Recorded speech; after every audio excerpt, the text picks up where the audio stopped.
Welcome back. దేశంలో corona తీవ్రత ఎక్కువగా ఉన్న ప్రాంతాల్లో లాక్డౌన్ కొనసాగింపుకే కేంద్రం మొగ్గు చూపిస్తున్నట్లు తెలుస్తోంది. ముఖ్యమంత్రులతో జరిగిన వీడియో కాన్ఫరెన్స్లో ప్రధాని మోడీ ఈ మేరకు సీఎంలతో అన్నట్లు సమాచారం. హాట్స్పాట్ ప్రాంతాలు, కొత్తగా కేసులు బయటపడుతున్న ప్రాంతాల్లో లాక్డౌన్ కొనసాగుతుందని పేర్కొన్నారు ఆయన. అయితే పరిస్థితులు అన్నింటిపై సమీక్షించి మే 3 తర్వాత లాక్డౌన్ కొనసాగింపుపై నిర్ణయం తీసుకుంటామని ప్రధాని చెప్పినట్లు వార్తలు వినిపిస్తున్నాయి. మరోవైపు సీఎం జగన్ కరోనాతో కలిసి జీవిస్తూ ఫైట్ చేయాల్సిన అవసరం ఉందని అంటున్నారు. ఇది కేవలం జ్వరం లాంటిదే అంటున్న జగన్ గ్రీన్ జోన్లలో క్రమంగా లాక్డౌన్ ఆంక్షలు సడలిస్తామని చెప్పారు. వ్యవసాయం, పరిశ్రమల రంగాలు మాత్రం యథావిధిగా కొనసాగుతాయని స్పష్టం చేశారు. దీంతో ఏపీలో మే 3 తర్వాత గ్రీన్ జోన్లలో తప్ప మిగతా ఏరియాల్లో లాక్డౌన్ తప్పదని క్లారిటీ వచ్చేసింది. నిజంగానే లాక్డౌన్తో సానుకూల ఫలితాలు వచ్చాయా? ప్రధాని చెప్పినట్టు దేశ ఆర్థిక వ్యవస్థ అంతా బాగానే ఉందా? కరోనా నియంత్రణ చర్యలు, లాక్డౌన్ పగడ్బందీ ఆంక్షలు సామాన్యులపై చూపిస్తున్న ప్రభావం ఎంత? ఇవే అంశాలపై రాయపాటి 360లో ఇవాళ బిగ్ డిబేట్ని కొనసాగిస్తారు రాయపాటి గారు. Sir please. సో ముందుగా డిబేట్లోకి వెళ్ళే ముందు ఒకసారి మాస్క్ గురించి చెప్తాను. ఇవాళ ప్రధానమంత్రి మోడీ గారు అన్నట్టు, అలాగే మన ముఖ్యమంత్రి జగన్మోహన్ రెడ్డి గారు అన్నట్టు ఎప్పుడు చెప్తున్నారు మాస్కులు పెట్టుకోవాలని. నేను చాలా రోజుల నుంచి అనుకుంటున్నా కానీ బద్దకిస్తున్నాను. ముఖ్యంగా లాక్డౌన్ ఒక వారంలో కొంత రిలాక్సేషన్లు ఆల్రెడీ మొదలుపెట్టారు, మరింత రిలాక్సేషన్ చేస్తారు. గతంలో చెప్పినట్టే వ్యాక్సిన్ వచ్చేదాకా కూడా జాగ్రత్త పడాల్సిందే, లేదా ఇమ్యూనిటీ ప్రతి ఒక్కరికి వైరస్ సోకి మనం ఇమ్యూన్ అనుకునేదాకా కూడా రావాలి. బట్ ఈవెన్ దెన్ మాస్క్ అనేది రెండు వైపులా, ఎందుకంటే లక్షణాలు అనేది తెలియట్లేదు కనుక ఆల్రెడీ వైరస్ సోకిన వాళ్ళకి కూడా లక్షణాలు ఏమి రావు కనుక మాస్క్ అనేది పెడితే వాళ్ళ ద్వారా ఇంకొకరికి వ్యాప్తి చెందకుండా ఉంటుంది. ఇంకో పక్క ఏంటంటే మనకి వైరస్ లేదు కానీ మనం ఒక కారిడార్లో కానీ, ఒక ఆఫీస్లో కానీ, ఎక్కడన్నా సూపర్ మార్కెట్లో ఎక్కడన్నా బయట నడుస్తున్నప్పుడు ఆల్రెడీ అంతకుముందు వైరస్ సోకిన అతను దగ్గినా, తుమ్మినా, లేదా జస్ట్ ఊపిరి పీల్చుకునేటప్పుడు కూడా కొన్నిసార్లు బయటకు రావచ్చు అంటున్నారు. మాట్లాడేటప్పుడు కూడా ఆ తుంపర్లు వస్తాయి. మాట్లాడేటప్పుడు దాదాపు 2-3 అడుగుల వరకు ఛాన్స్ ఉంది. దగ్గితే, తుమ్మితే 5-6 అడుగులు, 7-8 అడుగుల వరకు ఉంది. ప్లస్ ఆ తుంపర్లు కూడా బరువైన కొంచెం తొందరగా కింద పడతాయి కానీ బరువు తక్కువ ఉన్నాయి, మన కళ్ళకు కూడా కనపడదు. అవి గాల్లో కొన్ని గంటల పాటు ఉంటాయి అంటున్నారు పరిశోధకులు. అది కూడా సో కొన్నిసార్లు 5 అవర్స్, 7 అవర్స్, 10 అవర్స్ కూడా పడతాయి అంటున్నారు గాల్లో నుంచి అవి మెల్లగా కిందకి ల్యాండ్ అవడానికి, లేదా ఏదన్నా టేబుల్ మీద ల్యాండ్ అవడానికి. సో ఇలాంటి పరిస్థితుల్లో కంపల్సరీగా మాస్క్ అనేది ఉంటే, ఏదో ఒక మాస్క్, అది క్లాత్ అయినా ఏదో ఒకటి కవరింగ్ అనేది పెట్టుకోమని దాదాపు కొన్ని వారాల నుంచి చెప్తా ఉన్నారు.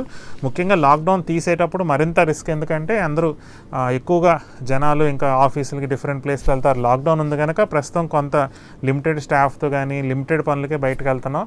రేపు లాక్డౌన్ అయిన తర్వాత ఇంకా వ్యాప్తి అనేది ఇంకా ఎక్కువ ఛాన్స్ పెరిగింది కనుక తప్పకుండా మాస్క్లు అనేది పెట్టుకోవాలి.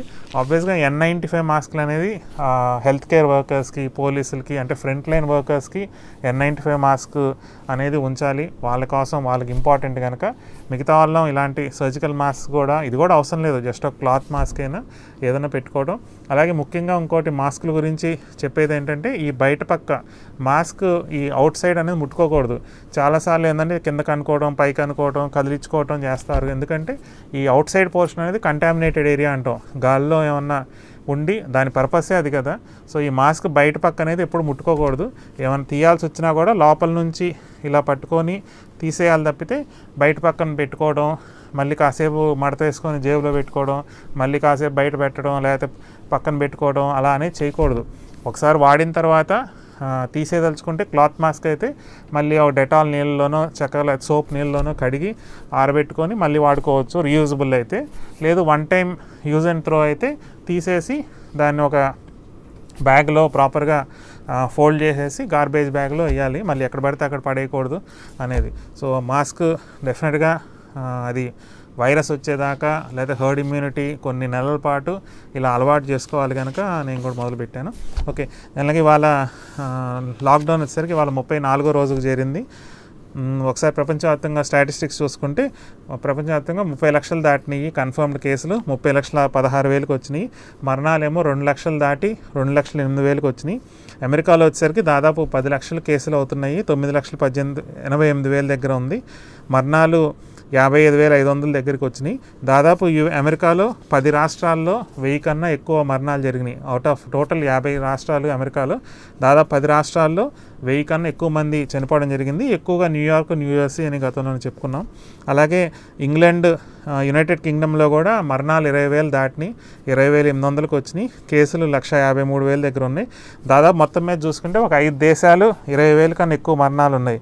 అమెరికా, ఇంగ్లాండ్తో పాటు ఇటలీ, ఫ్రాన్స్, స్పెయిన్ ఈ 5 దేశాలు 20,000 కన్నా ఎక్కువ మరణాలు సంభవించినాయి. అసలు మొదలైన చైనాలోనేమో కేవలం 4,600 సుమారుగా మరణాలు అంటూ ఉన్నాయి. మన దేశంలోకి వచ్చేసరికి గత 3-4 రోజులుగా కేసులు బాగా పెరుగుతూ ఉన్నాయి. ఇవాళ వచ్చేసరికి నేటి మీద సుమారుగా 1,400 పైన కేసులు పెరిగి 28,380కి చేరినాయి. అలాగే మరణాలు వచ్చేసరికి మనకి హయ్యెస్ట్ ఇవాళ 60 మంది చనిపోవటం జరిగింది. ఇప్పుడు దాకా గతంలో కూడా ఎప్పుడూ ఇంత సంఖ్యలో చనిపోలేదు. 60 మంది చనిపోయి 886కి చేరినాయి. ఇంకా మిగతా కొన్ని జాగ్రత్తలు చెప్పాల్సి వస్తే ఇక్కడ వింటా ఉన్నాం, ఏదో అష్టాచమ్మ ఆడి కొంతమంది వైరస్ సోకిందని అక్కడ ఐ థింక్ సూర్యాపేట ఎక్కడో. అలాగే విజయవాడలో వచ్చేసరికి ఎవరో లారీ డ్రైవరు వెస్ట్ బెంగాల్ నుంచి వచ్చి అందరినీ గుమికూడి ప్యాక్ ఆటో సమ్ గేమ్ ఆడుతూ అన్నారని. జనరల్గా ఎప్పుడు చెప్తా ఉంటాం, అందరూ కూడా ఏంటంటే మీ కుటుంబ సభ్యులు, మీ ఇంట్లో ఉండే కుటుంబ సభ్యులతో మాత్రమే గడపాలి. రేపు తప్పక ఉపాధి కోసం దేనికోసం వెళ్ళొచ్చినా కూడా ఈ వైరస్ వ్యాక్సిన్ వచ్చేదాకా ఈ లాక్డౌన్గా ఈ రెస్ట్రిక్షన్స్ అనేది అందరూ కూడా పాటిస్తూ మీ కుటుంబ సభ్యులతోనే గడపాలి తప్పితే పక్కింటాడో, ఎదురింటాడో, ఫ్యామిలీ మెంబర్స్, ఫ్రెండ్స్ ఎవరితో కూడా గడపకూడదు. ఎవరిని కలిసినా కూడా చెప్పినట్టుగా 3 feet కానీ 6 feet కానీ దూరంగా నుంచొని చేయాలి. ఎవరిని కూడా మీ ఇంట్లోకి కూడా రానికూడదు. ఎవరన్నా ఉన్నా రోడ్డు మీదే మాట్లాడాలి, పంపించేయాలి. అంటే ఆ కాన్సెప్ట్, ఆ కల్చర్ అనేది అలా అలవాటు చేసుకోవాలి. ఎవరిని వేరే పరాయి అంటే మీ ఇంట్లో వాళ్ళని కూడా జాగ్రత్తలు పాటించాలి. కానీ తప్పదు కనుక వాళ్ళ వరకు ఇంకా మీ ఇంట్లో మీ కుటుంబ సభ్యులు తప్పితే 3వ వ్యక్తితో కలవటం కానీ మాట్లాడడం కానీ మాట్లాడాల్సి వస్తే ఆ గ్యాప్ అనేది మెయింటైన్ చేసుకొని మాట్లాడాలి. ఓర్ని అందరినీ పోగు చేసుకోవటం, గేమ్స్ కానీ ఇటువంటివన్నీ చేయకుండా అనవసరంగా వాటి వల్ల ఏమవుద్దంటే ఇలాగే వ్యాప్తి చెందిద్ది. ప్రాబ్లం ఏంటంటే ఇందా చెప్పినట్టుగా లక్షణాలు ఉండకుండా కూడా వైరస్ అనేది ఉంటుంది కొంతమందికి. సో అందుకని ఎవరికి ఉందో లేదో అనేది తెలియదు. సో అదొకటి జాగ్రత్త పడాలని మరొకసారి మీ అందరికీ తెలియజేస్తున్నా. ఎవరిని కలవబాకండి, ఎవరిని మీ ఇంట్లోకి రానిబాకండి, ఎవరితో కూడా దగ్గరలో డిస్టెన్స్ అనేది మెయింటైన్ చేస్తూ ఉండాలి. నెక్స్ట్ కొన్ని డెవలప్మెంట్స్ పరంగా చూసుకుంటే పోలియో వ్యాక్సిన్ అనేది మనందరికీ తెలుసు, పిల్లలకి వేస్తూ ఉంటారు ఇప్పుడు కూడా. గతంలో రష్యాలో ఒక స్టడీ జరిగింది 1980లో. పోలియో వ్యాక్సిన్ వల్ల ఫ్లూ వైరస్కి కొంత టెంపరరీ ఇమ్యూనిటీ అనేది వచ్చిందని ఎప్పుడో 80sలో పరిశోధన చేశారు రష్యాలో. దాన్ని బేస్ చేసుకొని అమెరికాలో ఒక ఎక్స్పర్ట్ పర్మిషన్ తీసుకుంటున్నాడు. అంటే దానివల్ల ప్రొటెక్షన్ పర్మనెంట్గా ఉండదు, కానీ కొన్ని నెలల పాటన్నా ఇది కూడా ఫ్లూ లాంటి వైరస్సే కనుక కొన్ని నెలల పాటు ప్రొటెక్షన్ అనేది వస్తుందని, దాని తర్వాత ఎలాగో రెగ్యులర్ వ్యాక్సిన్ కనిపెట్టడానికి ట్రై చేస్తున్నారు కనుక వివిధ సంస్థలు కానీ అవన్నీ. సో టెంపరీగా పోలియో వ్యాక్సిన్ని కొన్ని నెలల పాటు ఒక ఇమ్యూనిటీ లాగా కొంత ప్రొటెక్ట్ చేసేదని నమ్మకంతో అదొక స్టడీ మొదలుపెట్టారు. దానికి పర్మిషన్ తీసుకుంటున్నారు. ఎందుకంటే పోలియో వ్యాక్సిన్ చాలా తక్కువ ఖర్చు, చాలా ఈజీగా పిల్లలకి డ్రాప్స్ వేసినట్టుగా అందరం వేసుకోవచ్చు కనుక అది కనుక సక్సెస్ అయితే కొన్నాళ్ళన్నా ఒక టెంపరీ ఒక ప్రొటెక్షన్ షార్ట్ టర్మ్కి వస్తుంది అనేది ఒకటి భావిస్తున్నారు. అలాగే కొంతమంది ఎక్స్పర్ట్స్ కూడా ఆల్రెడీ చాలా హ్యూమన్ ట్రయల్స్ కూడా జరిగి నేను లాస్ట్ వీక్లో చెప్పాను. ఆక్స్ఫర్డ్ యూనివర్సిటీ కానీ దాదాపు 5-6 సంస్థలు హ్యూమన్ ట్రయల్స్ మొదలుపెట్టినాయి. బట్ ఇంకో పక్క కొంతమంది అనేది కూడా ఏంటంటే చాలా రకాల వైరస్లకి వ్యాక్సిన్ లేవు. సో అందుకని వైరస్ వస్తుందని అందరం ఆశిద్దాం, పాజిటివ్గా కోరుకుందాం, దేవుడి మీద నమ్మకం ఉన్న వాళ్ళు ప్రార్థించుకుంటారు, వాటెవర్. బట్ వైరస్ రాకపోవచ్చు కూడా అనేది కూడా ఒక ఫ్యాక్ట్. వ్యాక్సిన్ రాకపోవచ్చు అనేది కూడా ఒక ఛాన్స్ ఉంది. సో వైరస్ వస్తుంది అని గ్యారంటీ అయితే ఏం లేదు. సో అలా కూడా నేను ఒక ఎక్స్పర్ట్ ఒక చోట చెప్తుంటే విన్నాను. సో జస్ట్ మీతో షేర్ చేసుకుందాం అనుకుంటున్నాను. సో ఇది. సో నెక్స్ట్ ఇవాళ డిబేట్లోకి వచ్చేసరికి ముందుగా ప్రధానమంత్రి మోడీ గారు ఇవాళ సీఎంతో వీడియో కాన్ఫరెన్స్ చేశారు. ఇవాళ 4th మీటింగ్ ఈ లాక్డౌన్ ఇవన్నీ మొదలయ్యేసరికి. జనరల్గా ప్రధానమంత్రి గారు అయితే ఈ లాక్డౌన్ వల్ల పాజిటివ్ రిజల్ట్స్ వచ్చినాయి అన్నారు. ఎన్నో వేల మందిని మరణించకుండా కాపాడగలిగిందన్నారు. కాకపోతే ఇంపాక్ట్ అనేది విజిబుల్గా ఉంటుంది. ఇలా స్వభావంలో, బిహేవియర్లో ఇలా మాస్క్లు వేసుకోవడం కానీ, సోషల్ డిస్టెన్స్ కానీ, రోజు పద్ధతుల్లో కూడా మన జీవన విధానంలో ఎన్నో మార్పులు అనేది వస్తాయి. కాకపోతే ఇంకా డేంజర్ చాలా ఉంది, ఇంకా అప్పుడే అవ్వలేదు. కాన్స్టెంట్గా అందరూ కూడా దీని మీద దృష్టి పెట్టుకొని జాగ్రత్తలు తీసుకోవాలన్నారు. సో మోస్ట్లీ సీఎంతో మాట్లాడిన దాన్ని బట్టి ఏంటంటే హాట్స్పాట్స్లో అయితే ఈ లాక్డౌన్, ఈ నిబంధనలు అనేది ఇంకా కొన్నాళ్ళు కంటిన్యూ అవుతాయనే ఒక భావన వచ్చింది. కొంతమంది ముఖ్యమంత్రులు ఒరిస్సా, గోవా, మేఘాలయ, కొంతమంది ఏమో లాక్డౌన్ కంటిన్యూ చేయమని అడుగుతున్నారు. కొన్ని రాష్ట్రాలేమో ఓపెన్ చేద్దాం అంటున్నాయి. ప్రధానమంత్రి గారు అయితే స్టేట్ వైజ్గా ఒక ఎగ్జిట్ పాలసీ అనేది ఏ రాష్ట్రానికి ఆ రాష్ట్రానికి రెడ్, ఆరెంజ్, గ్రీన్ జోన్స్ ప్రకారం ఒక ఎగ్జిట్ పాలసీ అనేది తయారు చేసుకోండి అన్నట్టుగా చెప్పారని చెప్తున్నారు. అలాగే టెక్నాలజీని యూజ్ చేసుకోమంటున్నారు. అలాగే ఇంకో పక్క ఎకానమీ కూడా చాలా ఇంపార్టెంట్. ఎకానమీని కూడా మళ్ళీ అంటే ఈ ఎకనామిక్ యాక్టివిటీ కానీ, వ్యాపారాలు కానీ మొదలు పెట్టాలని కూడా ఉన్నారు. ఇంకా అదర్ ఇష్యూస్కి వస్తే జనరల్గా బీహార్ సీఎం కొంత కోటాలో స్టూడెంట్స్ని ఉత్తరప్రదేశ్ వెనక్కి తీసుకురావటం, అలాగే వాళ్ళ వింటున్న ఉత్తరప్రదేశ్ ముఖ్యమంత్రి మైగ్రెంట్ వలస కార్మికులు కూడా కొంతమంది వెనక్కి తెచ్చుకున్నారు. కొంత ఇలాంటి కాంట్రవర్సీ అయితే ఉంది. కొన్ని రాష్ట్రాలు కేంద్ర ప్రభుత్వం ఇచ్చిన గైడ్లైన్స్ని వాళ్ళే బ్రేక్ చేస్తూ ఇలా ఇష్టారీతిగా చేస్తున్నారు, కొంతమంది ఏమో మరి పాటిస్తున్నారు. సో ఇలాంటి ఇష్యూస్ మీద అసలు ఏంటి వివిధ పార్టీల అభిప్రాయాలు కానీ అవన్నీ కూడా తెలుసుకుందాం.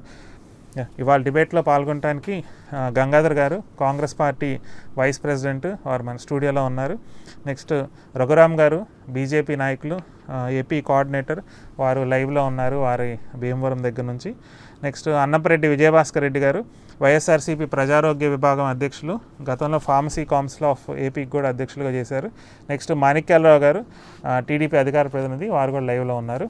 అందరికీ నమస్కారం అండి.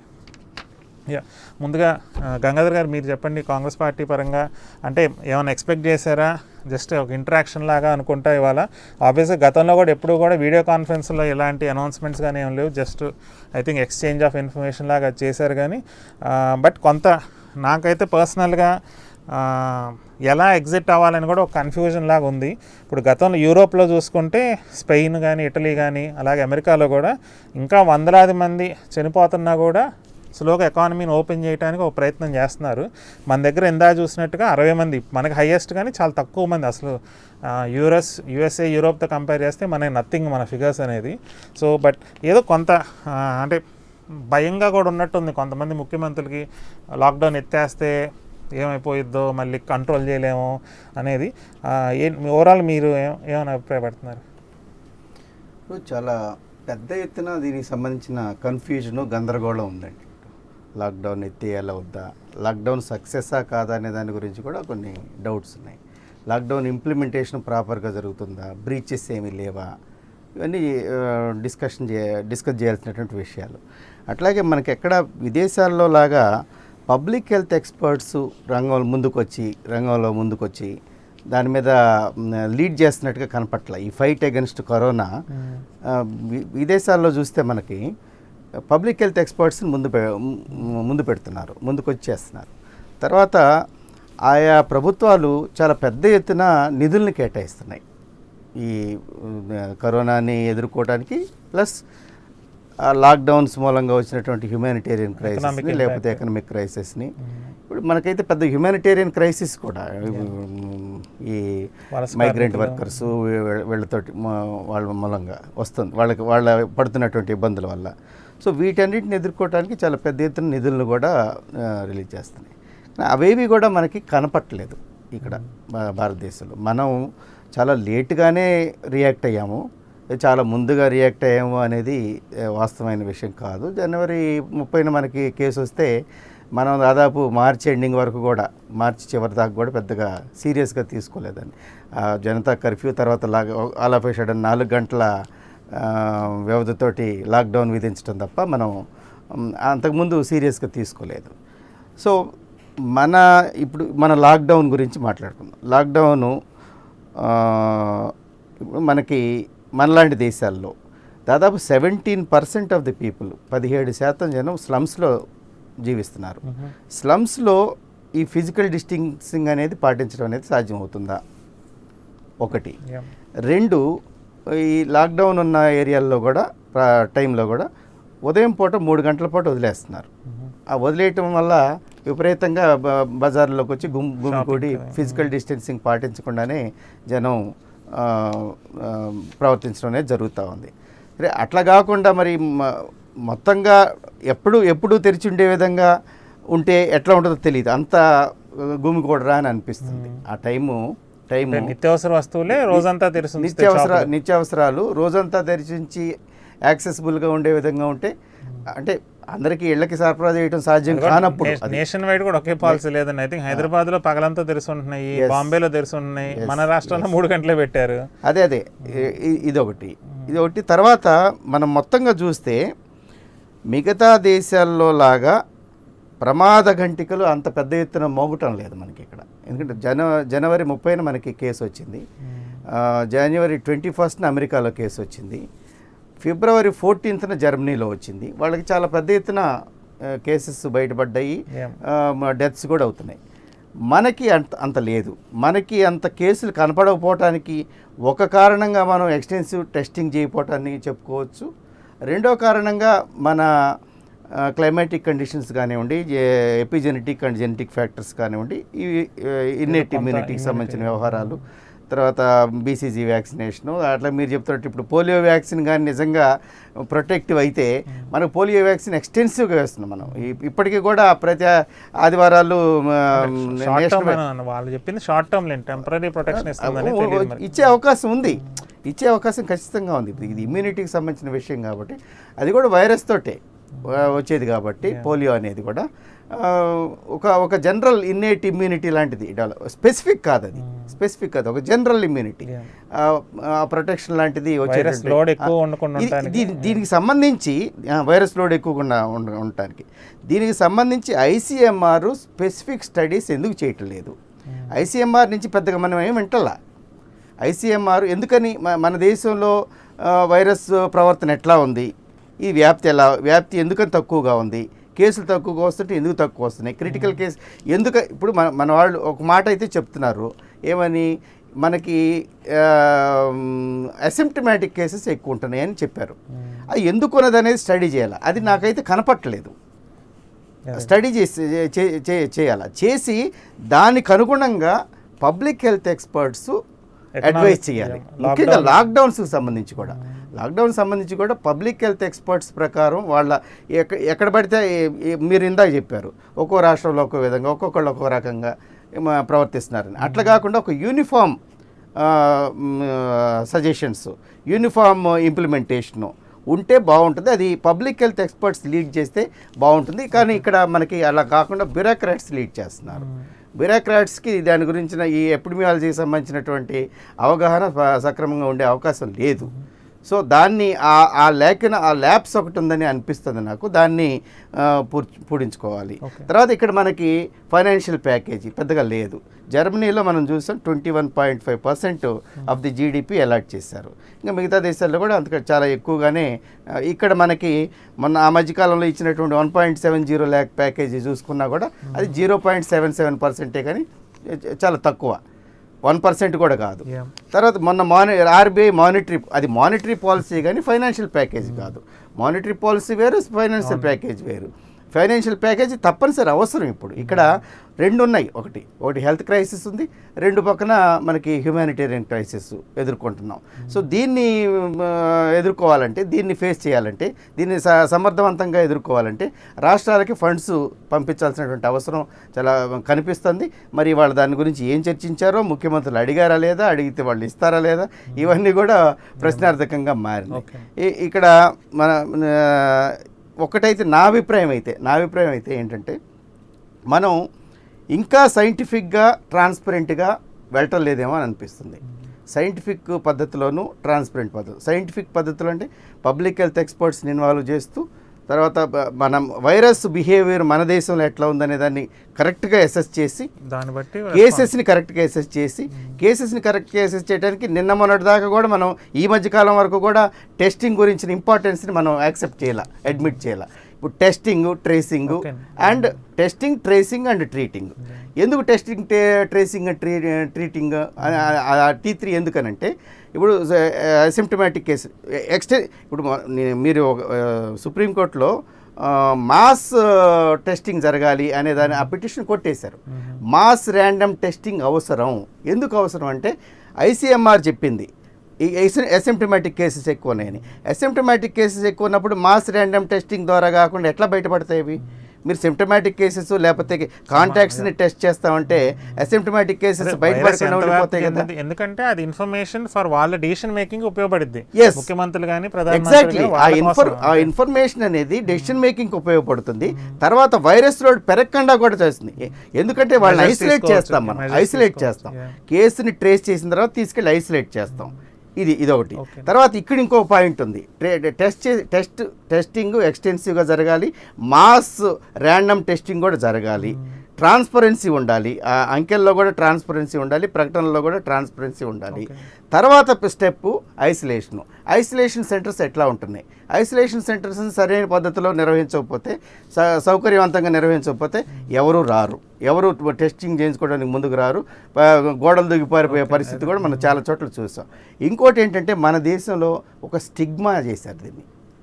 కరోనా పేషెంట్ అంటే స్టిగ్మా, వాళ్ళని వివక్ష చూపిస్తున్నారు. కరోనా పేషెంట్కి వైద్యం చేసిన డాక్టర్ల పట్ల కూడా వివక్ష చూపిస్తున్నారు. అపార్ట్మెంట్లోకి రానియట్లేదు, మా ఇల్లు ఖాళీ చేయమని అంటున్నారు.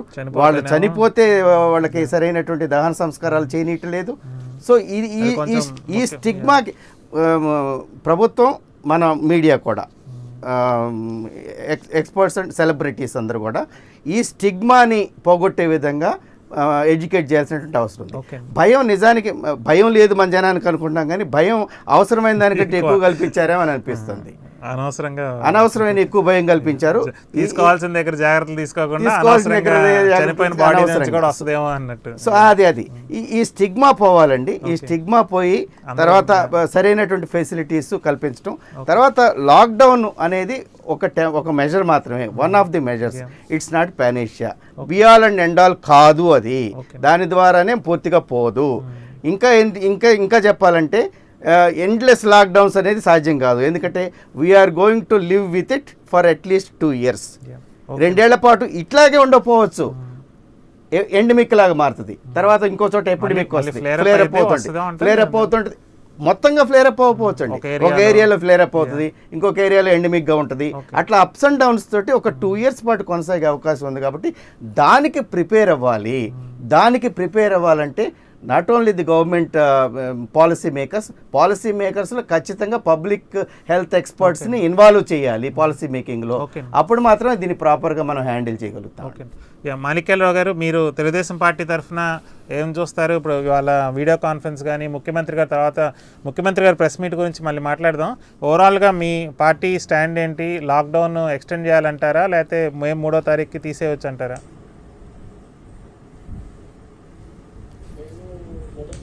చెప్తూనే ఉన్నామండి. ప్రపంచవ్యాప్తంగా ఈ కరోనా వైరస్ ఏ విధంగా విలయతాండం చేస్తా ఉందో, ఆయా దేశాలు కొంత అసత్వం చేస్తే ఎలాంటి భారీ మూల్యాన్ని చెల్లించుకుంటా ఉన్నాయో అవన్నీ చూసాము. 1 నెల తర్వాత మనకి కొంత ఇక్కడ ప్రారంభమైనటువంటి పరిస్థితి మనం గమనించాము. ఆ తర్వాత ప్రధానమంత్రి మోడీ గారు లాక్డౌన్ అనే ఒక సిస్టమ్ తీసుకురావడం వల్ల భారతదేశంలో ప్రజానికం ఎక్కువ, తర్వాత ఎడ్యుకేషన్ చాలా తక్కువ, గ్రామీణ ప్రాంతాలు చాలా ఎక్కువ. కాబట్టి ప్రధానమంత్రి గారు తీసుకున్నటువంటి లాక్డౌన్ సిస్టమ్ అనేది చాలా పనిచేసిందని చెప్పేసి కూడా మనం అనుకోవాలి.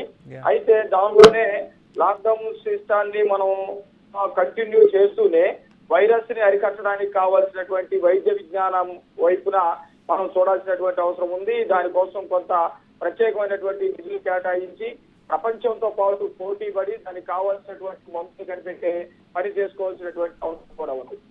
అట్లాగే లాక్డౌన్ 1 అట్లాగే లాక్డౌన్ 2 కూడా విజయవంతంగా జరుగుతుందని చెప్పేసి అనుకోవచ్చు. అయితే కొన్ని రాష్ట్రాలు మాత్రం లాక్డౌన్ విషయంలో కేవలం ఆర్థికమైనటువంటి పరిపుష్టి, రాష్ట్రాలకి వచ్చేటువంటి ఆదాయాలు, ఈ రాష్ట్రాలకు వచ్చేటువంటి పరిస్థితిని దృష్టి పెట్టుకొని కొంత లాక్డౌన్ ఎత్తేస్తే బాగుందనే వాతావరణం చెప్పటం. ఇంకా మన రాష్ట్రం లాంటివి అయితే లాక్డౌన్ ఎత్తేయటమా లేకపోతే ఉంచడం అనేది కాకుండా అసలు వైరస్ నే చాలా చులకన చేసి చూపించడము, వైరస్ అనేది చాలా ఏమి పెద్ద ప్రమాదకరం కాదు, దాన్ని చిన్న విషయాలతోటి పక్కకు నెట్టేయచ్చు అని చెప్పేసి ఒక మాట అనటం, ఆ మాటకి కట్టుబడి టెస్టులు చేయకుండా ఉండటం, లేకపోతే వైరస్ సోకినటువంటి పాజిటివ్ ఉన్నటువంటి వాళ్ళు కూడా టెస్టులు చేయకుండా ఉండటం, ఈ పరంపర అంతా కూడా మనం చూస్తా ఉన్నాం. మేమైతే పార్టీ పరంగా మొదటి నుంచి ఒకటే చెప్తా ఉన్నాం, ఇది చాలా ప్రమాదకరమైంది. మన ఆర్థిక పరిస్థితులు కానీ, మన వైద్య విజ్ఞాన పరిస్థితులు కానీ అన్నిటిని దృష్టిలో పెట్టుకొని ప్రధానమంత్రి మోడీ గారు తీసుకున్నటువంటి లాక్డౌన్ అనేది చాలా వరకు శ్రేయస్కరము. కాబట్టి లాక్డౌన్ కొనసాగించాలని చెప్పేసి మేము మొదటి నుంచి అనుకుంటూనే ఉన్నాం.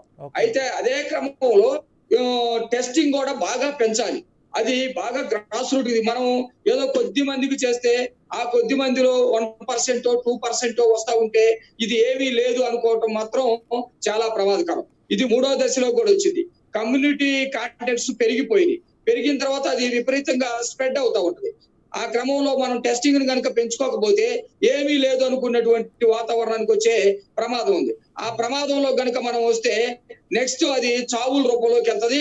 ఆ చావుల రూపంలోకి వెళ్ళిన తర్వాత మన ఇండియన్ సిస్టము లేకపోతే మన ఆంధ్రప్రదేశ్ సిస్టము ఒక పెద్ద సెంటిమెంట్ గా ఫీల్ అవటం, ఆ తర్వాత చనిపోయినటువంటి బాడీ తోటి కాస్త దగ్గరగా వెళ్ళటం, ఇవన్నీ కూడా మనం అసలు ఊహించుకోలేం. అలాంటి పరిస్థితి కనుక వస్తే చాలా పెద్ద ప్రమాదం వస్తుంది. వాటిని దృష్టిలో పెట్టుకొని మొదటి నుంచి కూడా మనం ఏం చెప్తా ఉన్నామంటే, ప్రధానమంత్రి గారు ఇచ్చినటువంటి లాక్డౌన్ ని అమలుపరచాలి, సిన్సియర్ గా అమలుపరచాలి. అట్లాగే టెస్టింగ్ బాగా పెంచాలి. తర్వాత టెస్టింగ్ లో పాజిటివ్స్ వచ్చినటువంటి వాళ్ళను కూడా గట్టి నిఘా పెట్టి క్వారంటైన్లు కూడా పకడ్బందీగా అమలు చేయాలి. తర్వాత గ్రీన్ జోన్ లోకి పూర్తిగా వెళ్ళేటట్టుగా రెడ్ జోన్ నుంచి ఆరెంజ్ జోన్ లోకి, ఆరెంజ్ జోన్ లో నుంచి గ్రీన్ జోన్ లోకి వెళ్ళేటట్టుగా ఒక సిస్టమేటిక్ గా ప్లాన్ చేసుకొని ముందుకెళ్లాలనేది మనం చెబుతా ఉన్నాము. మరి ఈ రోజు ప్రధానమంత్రి గారితో కూడా జరిగింది. అంతకుముందు లాక్డౌన్ 2 పొడిగించేటప్పుడు కూడా ఒక ప్రెస్ మీట్ ప్రధానమంత్రి గారు కాన్ఫరెన్స్ తోటి వీళ్ళందరితోటి మాట్లాడేటప్పుడు కూడా వీళ్ళు ఆంధ్రప్రదేశ్ కు సంబంధించి మన ప్రభుత్వం లాక్డౌన్ ఎత్తేస్తేనే బాగుండు, తొందరగా ఎన్నికలు జరుపుకోవాలి, లేకపోతే లాక్డౌన్ లేకుండా ఉంటే బాగుండు, ఆదాయ వనరుల వైపు దృష్టి పెట్టాలి అనే ఒక ఆలోచనకు వచ్చినట్టు మనం చూస్తా ఉన్నాం. ఈ రోజు కూడా మేమేమనుకుంటా ఉన్నామంటే అలాంటి పరిస్థితులే ఉండొచ్చామని చెప్పేసి అనిపిస్తా ఉంది. కానీ మనకి ఇప్పుడు ప్రారంభమైంది. మన రాష్ట్రంలో మొత్తం కూడా ఆ వైరస్ విజృంభణ మొదలైంది. ఒకటి అరా ఉన్నటువంటి జిల్లాల్లో 100, 200 కూడా వచ్చినటువంటి పరిస్థితులు ఉన్నాయి. అసలే రాని జిల్లాల్లో కూడా శ్రీకాకుళం లాంటి జిల్లాల్లో ప్రారంభమైనటువంటి పరిస్థితి ఉంది. ఇంకా 10-15 రోజులు కనుక వెళితే గానీ అసలు విషయాలు బయటపడవు. కాబట్టి మనం లాక్డౌన్ ఉంటేనే మంచిది. ఒకవేళ మినహాయింపులు ఇచ్చినా గానీ ఈ రాష్ట్రంలో బతుకుంటే మనం ఏమైనా చేసుకోవచ్చు, ఆర్థిక వనరుల్ని ఎట్టయినా సంపాదించుకునేటువంటి పరిస్థితి చేసుకోవచ్చు. కానీ పూర్తిగా ఎత్తేసి మినహాయింపుల కోసం కనుక చూస్తే అసలు ఏమీ ప్రమాదకరమైనటువంటి పరిస్థితులు ఉన్నప్పుడే, ప్రపంచం మొత్తం వణికేటప్పుడే ఈ వైరస్ పెద్ద ప్రమాదకరం కాదు, లేకపోతే దీన్ని చిన్నగా చూద్దాము, దీని వల్ల నష్టం రాదు అని చెప్పేసి పరిస్థితి ఉంది. ఈ రోజు ఈ స్థాయిలో ఉన్నప్పుడు కూడా ఇందాక ప్రెస్ మీట్ పెట్టి మన ముఖ్యమంత్రి గారు మనం సహజీవనం చేయాల్సి వస్తా ఉంటది. భవిష్యత్తులో మనము కరోనా కలిసి ఉండాల్సినటువంటి పరిస్థితి వస్తది. అందుకని మీరు పెద్ద భయపడాల్సినటువంటి అవసరం లేదు. మనం వస్తది, పోతది, మళ్ళీ వస్తది, చావులేవు రావు అనే పరిస్థితి సీఎం గారి ప్రెస్ మీట్ గురించి నెక్స్ట్ సెగ్మెంట్లో మాట్లాడదాం. కానీ ఓవరాల్గా లాక్డౌన్ వచ్చేసరికి అంటే ఇప్పుడు మీరు తెలుగుదేశం పార్టీ తరఫున అక్యూజ్ చేస్తున్నారు, ఆయన ఎలక్షన్స్ మనసులో జగన్మోహన్ రెడ్డి గారికి ఎలక్షన్ ఉందా, వైజాగ్ ఉందా, అవన్నీ మనకు తీసేస్తే, బట్ వైరస్ ఇప్పుడు హార్డ్లీ మన రాష్ట్రంలో ఒక 30 మంది అనుకుంటా, సుమారు 30-35 మంది కన్నా తక్కువే చనిపోయారు.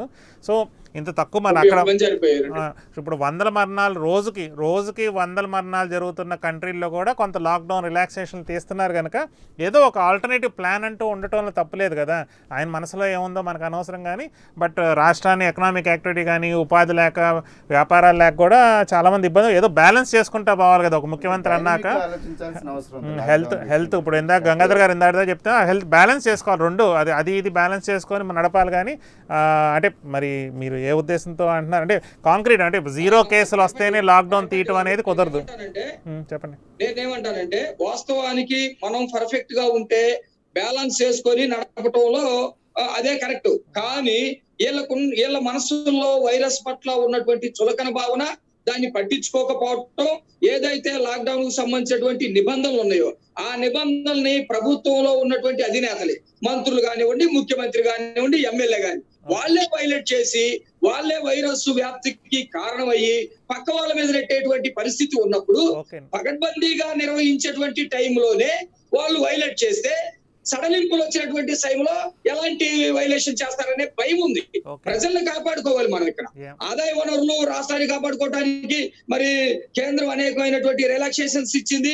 తర్వాత దాతలు ముందుకు వచ్చి బోల్డ్ అని డబ్బులు ఇచ్చారు. వాటికి సంబంధించిన లెక్కలు ఉన్నాయి. ఇవన్నీ నడుపుకోవచ్చు, కాదనట్లేదు. అసలు మామూలుగా ఇబ్బందిగా ఉన్నటువంటి పరిస్థితుల్లోనే వైలేట్ చేసింది ఎవరు ఈ రాష్ట్రంలో? స్వచ్ఛంద సంస్థలు ఏమైనా వైలేట్ చేసినాయా? రాజకీయ పార్టీలు ప్రతిపక్షాలు ఏమైనా వైలేట్ చేసినాయా? ప్రజలు ఏమైనా వైలేట్ చేశారా? ఇందాక గంగాధర్ గారు మాట్లాడుతూ కూడా చెప్పారు, గ్రామాల్లో ఉన్నటువంటి వాళ్ళు కూడా స్వచ్ఛందంగా ఈ రోజు వాళ్ళు పనులకి వెళ్లకుండా గ్రామాల్లో గుమ్మిగూడి చెట్టు దగ్గర కూర్చొని ఆట్లాడుకున్నటువంటి వాళ్ళు కూడా ఈ రోజు గ్రామాల్లో ఇళ్లలో నుంచి బయటకు రావట్లేదు. వాళ్ళంతా పర్ఫెక్ట్ గా నిలబడ్డారు. కానీ మీరు వైలేట్ చేసింది ఎవరని గమనిస్తే శ్రీకాకుళం నుంచి చిత్తూరు దాకా, అనంతపూర్ దాకా మొత్తం కూడా మంత్రులు చేశారు, ఎమ్మెల్యేలు చేశారు, ఎంపీలు చేశారు. మరి వీళ్ళు ఏ ఉద్దేశంతో చేశారు? చులకన భావంతో చేశారా? లేకపోతే ముఖ్యమంత్రి గారు ఒక మాట అన్నారు కాబట్టి ఆ మాటకి కట్టుబడి మనం ఉండాలి, మనం పెద్ద గొప్పలని నిరూపించుకోవాలని చేశారా? ఇప్పుడు లాస్ట్ లో ఏం చేశాడు ఆయన? మోపిదేవి వెంకటరమణ గారు తెలుగుదేశం పార్టీ వల్లే వచ్చిందని మాణిక్యాలరావు గారు అవన్నీ పొలిటికల్ ఎలిగేషన్స్, అవి ఉపయోగం లేదండి. స్లీపర్ సెల్ అవన్నీ అవి జనాలకు పనికొచ్చే ఎలిగేషన్స్ కాదులేండి. ఒకసారి మీరు చెప్పిన దాన్ని బట్టి అడుగుదాం విజయభాస్కర్ రెడ్డి గారు. వాళ్ళు పెట్టిన ఎలిగేషన్స్ జనానికి ఉపయోగపడతాయా లేదని కాదండి, వాళ్ళు మాట్లాడే మాటలు ఎమ్మెల్యేలు మంత్రులు ఫాలో అవుతున్నారు కదా, మరి ఎందుకు టైం వేస్ట్ దాని గురించి. మాణిక్యాలరావు గారు అది మాట్లాడుకుంటే మనకి టైం వేస్ట్. అంటే నేను కూడా ఇప్పుడు పొలిటికల్ అలిగేషన్ చేయటం లేదు, ప్రమాదకరం అని బాగా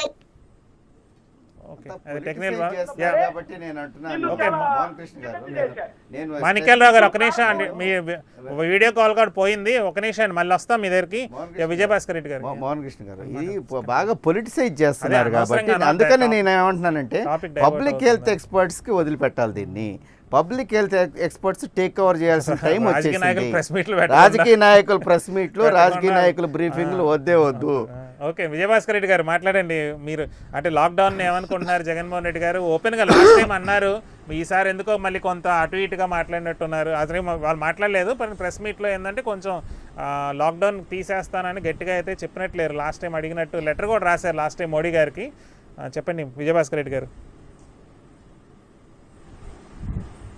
తొలుత పెద్దలు గంగాధర్ గారు ప్యూర్లీ సబ్జెక్ట్ మాట్లాడనే విధానానికి సమర్థనీయంగా మాట్లాడుతూ కాసేపు మనం పొలిటికల్ పార్టీని రిప్రజెంట్ చేస్తున్నాం అనేటువంటి విషయాన్ని పక్కన పెట్టి, ఇక్కడ అలాగే పొలిటికల్ పార్టీ లీడర్ గా ఉన్నాను కాబట్టి సిమిలర్ గా రాజకీయాలు అనేటువంటి పదం పెడితే జగన్ గారు మనం రానున్న రోజుల్లో కొంతకాలం పాటు కరోనాతో సహజీవనం చేయాలి ఉంటుంది అనేటువంటి పదానికి, గంగాధర్ గారు చెప్పినటువంటి మనకి కరోనా ఇంతటితో సమసిపోదు, ఇంకా కొంతకాలం మన 2 సంవత్సరాల పాటు ఎక్కడో అక్కడ వస్తుంది అనేటువంటి పదవానికి కూడా సైంటిఫిక్ రీజనింగ్ లో మాట్లాడటానికి అనుసంధానం చేసుకోగలిగితే దాని అర్థమయ్యే వాళ్ళకి అర్థమవుతుంది. రాజకీయాలు వద్దంటూనే ప్రతిదీ రాజకీయం చేసుకుంటూ వెళ్లేదానికంటే మొదట్లో గత 10-15 రోజుల క్రితం వరకు సరదాగా రాజకీయాలు మాట్లాడిన వాళ్ళ పరిస్థితులు, అంచనాలు అన్ని తారుమారు చేసి ఎక్స్పర్ట్స్ అంచనాలను మించి కూడా ఈ విధంగా ఈ కరోనా మహమ్మారి ప్రపంచవ్యాప్తంగా వ్యాపించడం జరుగుతూ ఉంది. మరి 10 కూడా లేని కేసులు ఆంధ్రప్రదేశ్ లో ఇవాళ మనకి ఒకసారిగా 14 రోజుల ఒక హెల్త్ కేర్ ఎక్స్పర్ట్ గా నేను చెప్పాలనుకున్నటువంటి తొలి పాయింట్, నేను ప్రభుత్వంలో ఉండి కూడా పబ్లిక్ హెల్త్ ఎక్స్పర్ట్లని ఇన్వాల్వ్ చేయకపోవడం అనేది కూడా కొంత మార్కెట్ సర్వే, హెల్త్ సర్వేలు ఇటువంటి వాటి వాళ్ళ దగ్గర నుంచి ఎపిడమిలాజికల్ సర్వేస్ ఇటువంటివి కూడా విస్తృతంగా జరగకపోవడం కూడా, అది ప్రభుత్వం, మా ప్రభుత్వం అయినప్పటికీ, ఇంకో రాష్ట్ర ప్రభుత్వం అయినప్పటికీ, కేంద్ర ప్రభుత్వం అయినప్పటికీ కూడా ఇటువంటి వాటిల్లో కొంత ల్యాబ్స్ అనేది ప్రతి చోట కనపడుతున్న విషయమే. దీనిలో రాజకీయం మాట్లాడదలుచుకోలేదు. అలాగే ఈ కరోనా ఇంతటితో సమసిపోద్ది, 14 రోజులు లేకపోతే ఇంకో వారం రోజుల్లో బయటపడిపోయి కేసులన్నీ బయటపడిపోతున్నాయి అనుకునేటువంటి దానికి భిన్నంగా అసిమ్టమాటిక్ కేసెస్ కానీ, root cause of the third level or fourth degree level of the patients ని fourth level of the patients కి ఆ లింకేజ్ మ్యాపింగ్ కూడా దొరకపోవడం అనేది కూడా కొంచెం భయంకరమైన పరిణామం. ఈ పరిణామం ఏంటంటే ఇవాళ నేను గత 15 రోజులుగా నేను కొన్ని మా పేపర్లో కానీ నేను కొన్ని చెప్తా ఉన్నా, ఎప్పటికైనా విజయవాడ బ్లాస్ట్ అవబోతుంది అని.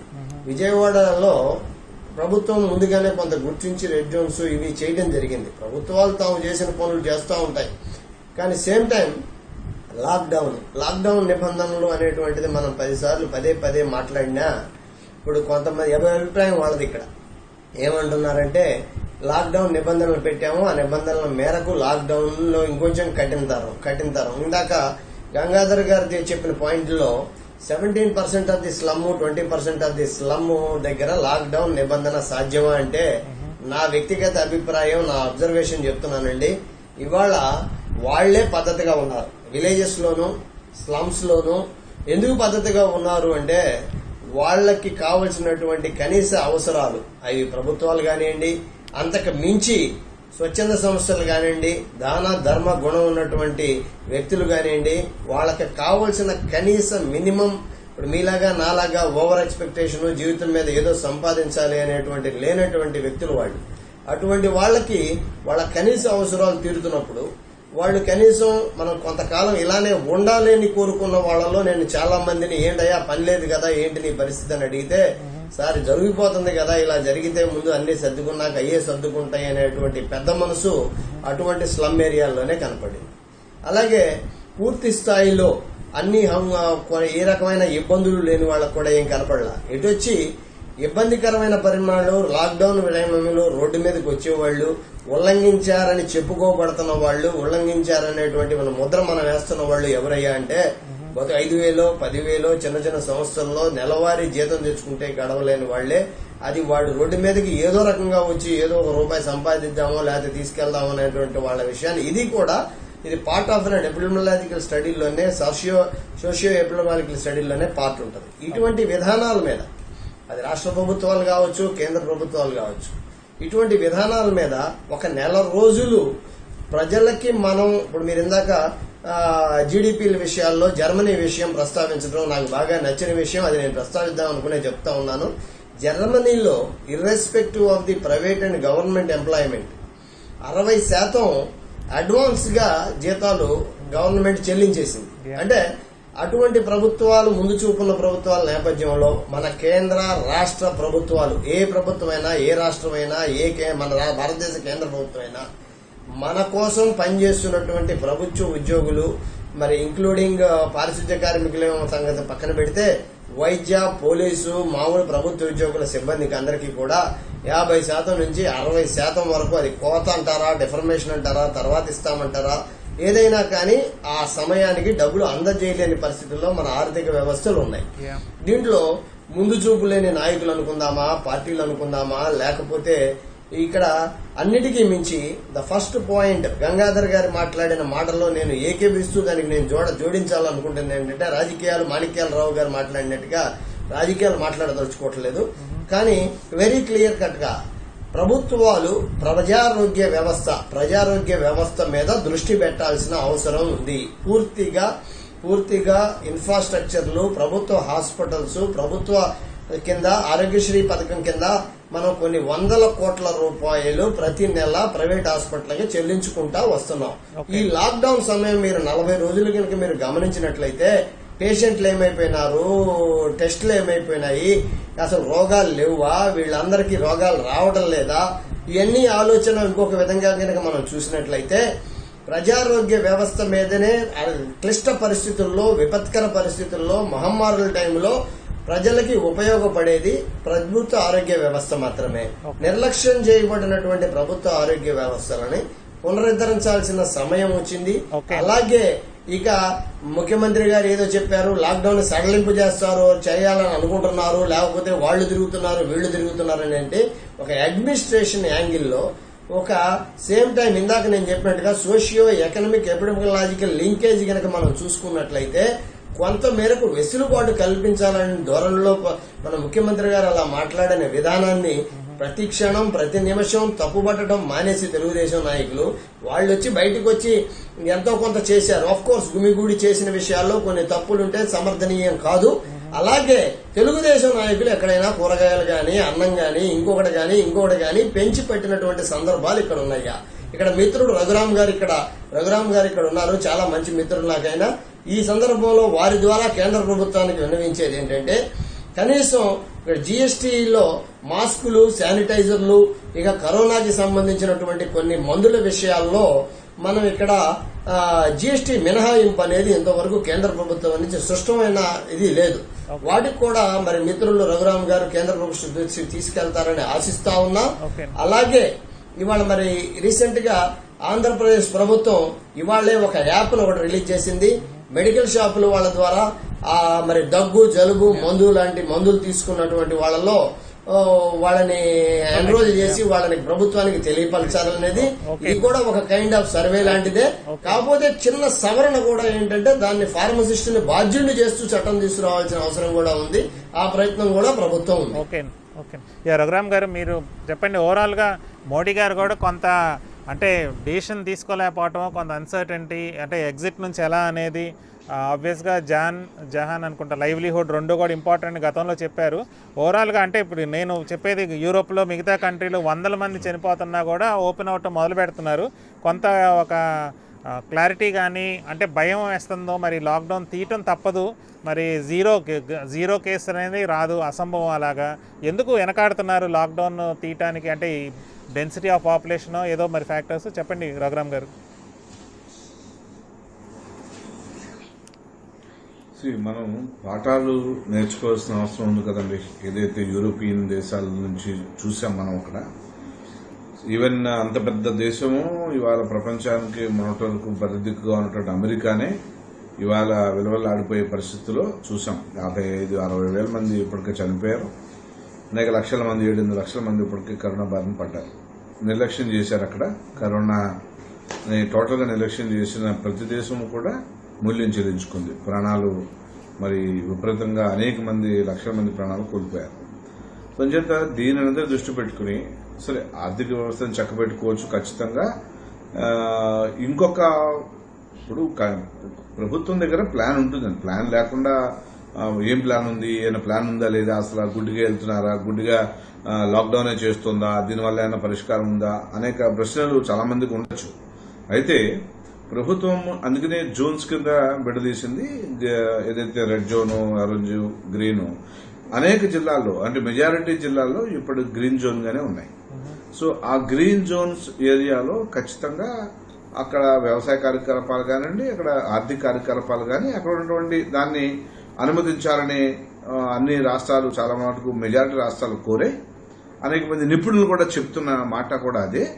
సో ఎక్కడైతే రెడ్ జోన్ ఎక్కువ కేసెస్ ఉన్నాయో ఖచ్చితంగా దాన్ని సెక్యూర్ చేసి అక్కడ పూర్తిగా దాన్ని ఆ ఏరియాని సీజ్ చేసి అక్కడ ఉన్నటువంటి ప్రజలకి అన్ని అందిస్తూ ప్రభుత్వమే అన్ని చూసుకుంటూ వాటి తగ్గే వరకు కూడా మనం దీన్ని లాక్డౌన్ ని ప్రకటించడమే ఉత్తమమైన పద్ధతి. అది ఫర్దర్ గా వీరు ముంబై లాంటి ప్రాంతము ఇప్పుడు ఎంతమంది జనాభా ముంబైలో ఉన్నారనేది లెక్కలేదండి.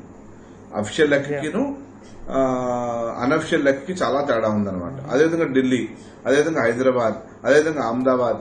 సో ఏదైతే ఎక్కువ ప్రభావిత ప్రాంతాలు ఉన్నాయో ఇక్కడ జనాభా విపరీతంగా ఉన్నారండి. ఢిల్లీలో మీరు చూస్తే ఎన్సీఆర్ లో 3 కోట్ల మంది పైచిలుకుంటారండి. ప్రభుత్వ లెక్కలు అన్ని లేవు. 180 మంది ఎంతమందో చెప్తున్నారు కుటుంబ లెక్కలు. సంచేత ఒకటి ప్రజల ప్రాణాలు కాపాడడం ఫస్ట్ ఎవరైనా చేసేది అన్నది. అంటే ప్రభుత్వం యొక్క ఫస్ట్ కర్తవ్యం ప్రజలను కాపాడడం. దాని తర్వాత నెక్స్ట్ యాక్టివిటీ.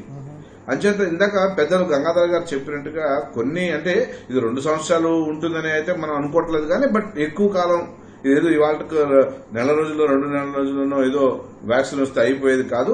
వ్యాక్సిన్ కూడా టైం పడుతుందని డాక్టర్లు, శాస్త్రవేత్తలు అందరూ ఇదే పనిలో ఉన్నారు.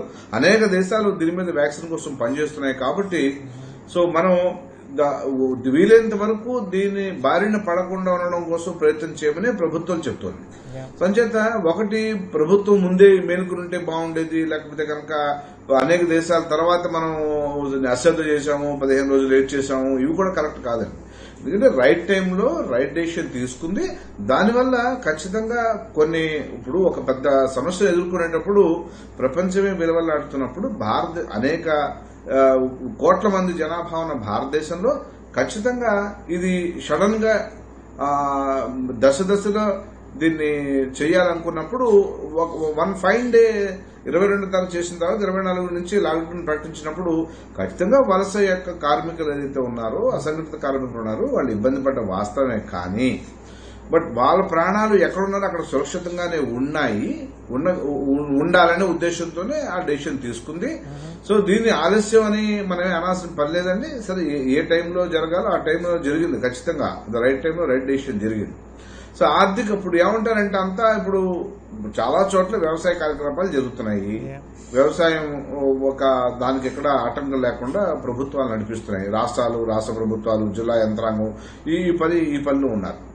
సో అయితే ఇంకోటి ఏంటంటే ఇప్పుడు మనం ఏ దేశమన్నా ఎక్స్పెక్ట్ చేయలేదు కదన్నప్పుడు ఎంతో మెడికల్ గా అభివృద్ధి చెందిన దేశాలే ప్రపంచానికి మెడిసిన్ అందించే, ప్రపంచానికి వైద్యంలో అద్భుతమైన దేశాలే ఇవాళ ఎటు కాకుండా అయిపోయినాయి. ఇవాళ ఎంతమంది బెడ్లు కావాలి, ఎంతమంది క్వారంటైన్ సెంటర్లు కావాలి, ఎన్ని హాస్పిటల్స్ కావాలి అనే దాని మీద అందరూ గందరగోళం పడిపోయింది. ప్రపంచం గందరగోళంలో పడింది ఇవాళ. అలాంటిది 1% మనం 1% తక్కువే వైద్యం మీద ఖర్చు పెడుతున్నాము. 70 ఏళ్లుగా కూడా మనం ఇదే పరిస్థితిలో ఉన్నాం. ఇంకా అయితే ఇప్పుడు ప్రభుత్వము దీని మీద ఏవో చిన్న ఆరోగ్యశ్రీలను అవన్నీ పెట్టినా కానీ కేంద్ర ప్రభుత్వము ఇవాళ గత 4-5 సంవత్సరాల నుంచి దీని మీద ఎక్సైజ్ చేస్తూ ప్రతి జిల్లాలోనూ ప్రతి పార్లమెంట్ కాన్స్టిట్యున్సీలోనూ ఆల్రెడీ గతంలో అటల్ బిహారీ వాజ్పేయి గారు కొన్ని ప్రైవేట్ హాస్పిటల్స్ వచ్చినాయి. రాజమండ్రిలో ఒకటి వచ్చింది, తర్వాత అమలాపురంలో ఒకటి వచ్చింది, విజయవాడలో, ఏలూరులో అనేక హాస్పిటల్ ఫస్ట్ చెప్తున్నా అనేక చోట్ల ప్రైవేట్ హాస్పిటల్స్ వచ్చినాయి, కొన్ని చోట్ల గవర్నమెంట్ హాస్పిటల్ వచ్చినాయి. ఇప్పుడు గతంలో అంతా కూడా ఏం జరిగిందంటే ప్రైవేట్ ఎంకరేజ్ చేయడం, స్కూల్స్ ప్రైవేటు, హాస్పిటల్స్ ప్రైవేటు, బస్సులు ప్రైవేటు, అలా చాలా 20 ఏళ్లుగా ఆర్థిక సరళీకరణ తర్వాత అంతా ప్రైవేట్ వెళ్ళాం.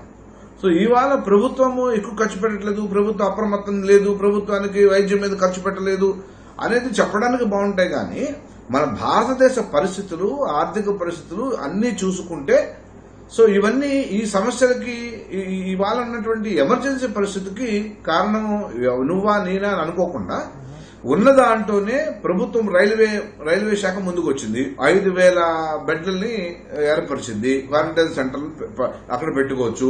హాస్పిటల్స్, ప్రైవేట్ హాస్పిటల్స్ అనేక చోట్ల ప్రభుత్వం పెట్టడానికి ప్రయత్నం చేస్తోంది. సో అంచేత ఒకటి లాక్డౌన్ ని ఖచ్చితంగా కొన్ని రోజులు కొనసాగించాల్సిందే. అదే విధంగా ఇప్పుడు వలస కార్మికులు ఉన్నారండి. కేంద్ర ప్రభుత్వం తక్షణం ప్రతిపక్షాలు చెప్పాయి, కాంగ్రెస్ పార్టీ కానీ వేరే పార్టీలు ప్రతిపక్షాలు కమ్యూనిస్టులు కానీ ఏమన్నాయంటే వలస కార్మికుల్ని మరి వాళ్ళు చూడాల్సిన అవసరం ఉందంటే కేంద్ర ప్రభుత్వం ఇమీడియట్ గా 16,000 కోట్ల రూపాయలు రిలీజ్ చేసిన రాష్ట్రాలకి. ముందర వాళ్ళు ఎక్కడెక్కడ ఉన్నారో వాళ్ళని మీరు చూడండి అనేటప్పటికీ రాష్ట్ర ప్రభుత్వాలు స్వేచ్ఛనిచ్చి వాళ్ళకి భోజన ఏర్పాట్లు కానీ వాళ్ళ వసతి కానీ ఏర్పాటు చేసిన రాష్ట్ర ప్రభుత్వాలకు ఇచ్చింది ప్రస్తుతానికి. ఇప్పుడు కోటాలో స్టూడెంట్స్ ఇష్యూ ఉంది. మొన్న చెప్పాము, బస్సులు పెట్టుకొని ఉత్తరప్రదేశ్ ముఖ్యమంత్రి వేలాది మందిని తీసుకెళ్లారు. హర్యానా నుంచి వలస కార్మికులు తెచ్చుకుంటున్నారు. అంటే ఇప్పుడు కేంద్ర ప్రభుత్వం గైడ్ లైన్స్ ని మీ ఓన్ పార్టీ ముఖ్యమంత్రి వైలేట్ చేస్తున్నారు. మనం మత్స్యకారుల్ని గుజరాత్ నుంచి తెచ్చుకోవాలంటే సరే పడవలు గడవలని ఏదో ప్లాన్ చేస్తున్నారు. ఇలా అంటే నా అభిప్రాయం ఒక పద్మవ్యూహంలో లాగా మోడీ గారు చిక్కుకొని దీని నుంచి బయటకు రావడానికి కొంత ఎలా అనేది ఆయనకు కూడా కొంత సంకోచిస్తున్నారా అంటే అర్థం కావట్లేదు. ఇప్పుడు ఆబ్వియస్గా లెక్క ప్రకారం అయితే యోగి ఆదిత్యనాథ్ గారి మీద యాక్షన్ తీసుకోవాలి. కోటా నుంచి బస్సులు పంపి తెచ్చినందుకు లేదా వలస కార్మికులు తెచ్చినందుకు. నితీష్ కుమార్ గారేమో రూల్స్ పాటిస్తూ ఆయన తేటలేదు. వీళ్ళేమో రూల్స్ మీ పార్టీ ముఖ్యమంత్రి వైలేట్ చేశారు. మరి గందరగోళం దీనికి అంత కన్ఫ్యూజన్, అంటే మిక్స్డ్ మెసేజెస్, మిక్స్డ్ సిగ్నల్స్ బయటకు వస్తున్నాయి కదా, చెప్పండి. ఒక్క నిమిషం రఘురామ్ గారు, కోటాలో తెలుగు విద్యార్థులు ఉన్నారు. ఒక్క నిమిషం brief. Central home ministry permission ఇచ్చింది. ఎవరికి? దానికి సంబంధించి కోటాకు సంబంధించి నాకు తెలిసి ఇవ్వలేదు. పర్మిషన్ అక్కడ నితీష్ కుమార్ వాళ్ళు చేయలేదు, వీళ్ళ అదే permission లేకుండానే ఏమైతుందంటే తెచ్చుకున్నాడు. కోటా విద్యార్థులకు సంబంధించి యూపీ విద్యార్థులు Permission దాదాపు ఇచ్చినట్టు ఎక్కడ నేను చూడలేదు మరి. చూసా 200-300 బస్సులు ఏర్పాటు చేసి ఇచ్చినట్టు రాలేదండి. తీసుకురావడం జరిగింది. ఇప్పుడు ఒక యూనిఫామిటీ ఉండాలి కదా, ఒకళ్ళకి ఒక రకమైనటువంటి న్యాయం, ఇంకొకరికి ఇంకొక రకమైనటువంటి న్యాయం కాకుండా ఇప్పుడున్నటువంటి పరిస్థితుల్లో ఇప్పుడు దాదాపు 34వ రోజు లాక్డౌను.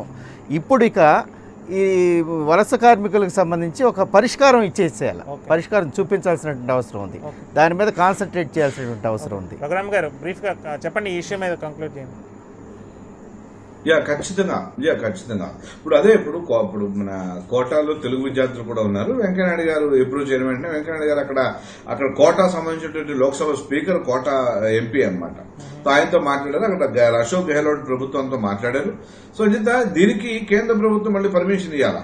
సో అంచేత దానికి దీనికి కేంద్ర ప్రభుత్వం ఒక ఆలోచన సీరియస్ గా హోమ్ మినిస్టర్ ఆలోచన చేస్తుంది. ఏంటంటే నిన్నే కిషన్ రెడ్డి గారితో ఉదయం మాట్లాడడం జరిగింది.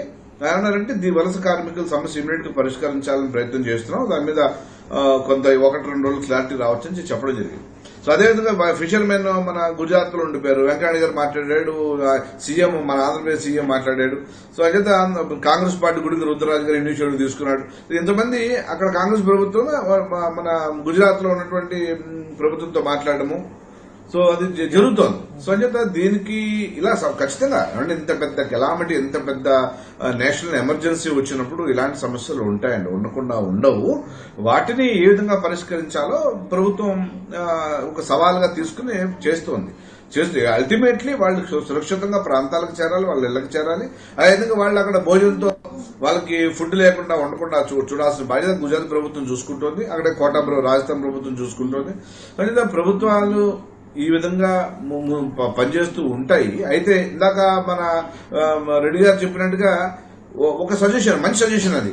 ఏదైతే మనం ఉపయోగిస్తున్నామో కరోనా సంబంధించినటువంటి మాస్కులు కానివ్వండి, లేకపోతే కనుక శానిటైజర్లు కానివ్వండి, ఏదైతే వాటిలన్నింటి మీద కూడా జీఎస్టీ ఉండకూడదు ఖచ్చితంగా. అది ప్రభుత్వం దృష్టికి తీసుకెళ్తాం, రేపే దాని మీద యాక్షన్ తీసుకునే విధంగా చూస్తాం. ఇలాంటి మంచి సజెషన్స్ ప్రతిపక్షాలు కనుక ఇచ్చి, ఎందుకంటే నరేంద్ర మోడీ చెప్పాడు, ఎవరు సజెషన్ ఇచ్చినా తీసుకోవడానికి రెడీగా ఉన్నాడు ఆయన. మంచి సజెషన్, కన్స్ట్రక్టివ్ సజెషన్ మీడియా ఇచ్చినా, ప్రతిపక్షం ఇచ్చినా, ఎవరు ఇచ్చినా సరే, సాధారణ పౌరుడు ఇచ్చినా తీసుకుని ఇంప్లిమెంట్ చేయడానికి సిద్ధంగా ఉన్నది. అదేవిధంగా మాజీ ముఖ్యమంత్రి చంద్రబాబు నాయుడు గారు సజెషన్ ఇస్తారని తీసుకున్నారు, దాన్ని కూడా మాట్లాడారు. అంచేత ఈ విధమైనటువంటి కలిసి అందరం ఈ 130 కోట్ల మందికి సవాల్ ఇది. ఈ సవాల్ని ఏ విధంగా ఎదుర్కోవాలి అనేది అందరి ముందు ఉన్న సమస్య. ఒక సవాల్ని ఏ విధంగా ఎదుర్కోవాలి అనే సమస్య. కానీ అంతేకాని నువ్వు అలా చేసావు, నువ్వు ఇలా చేసావు, నువ్వు ఇలా చేయలేదు, నువ్వు అక్కడ తిన్నా, నువ్వు ఇచ్చేసావు, ఇలాంటి యొక్క రాజకీయ విమర్శలకి ఇలాంటి సమయం తావులేదు. 1 నెల 2 నెలలు పోయిన తర్వాత కరోనా తగ్గిన తర్వాత మన ఇష్టం, తిట్టుకుందాం, కొట్టుకుందాం, మన ఇష్టం ఏదైనా చేసుకోవచ్చు, ఎవరు ఏమన్నారు. ఇప్పుడున్న పరిస్థితుల్లో కన్స్ట్రక్టివ్ సజెషన్స్ ఇస్తే ఏ ప్రతిపక్షం అయినా సరే ప్రభుత్వానికి ఉపయోగపడుతుంది. అది కేంద్రమైనా రాష్ట్రమైనా ఏ ప్రభుత్వమైనా ఉపయోగపడుతుంది నా యొక్క ఉద్దేశం. ఓకే, ఒక షార్ట్ బ్రేక్ తీసుకొని మళ్ళీ కంటిన్యూ చేద్దాం డిబేట్.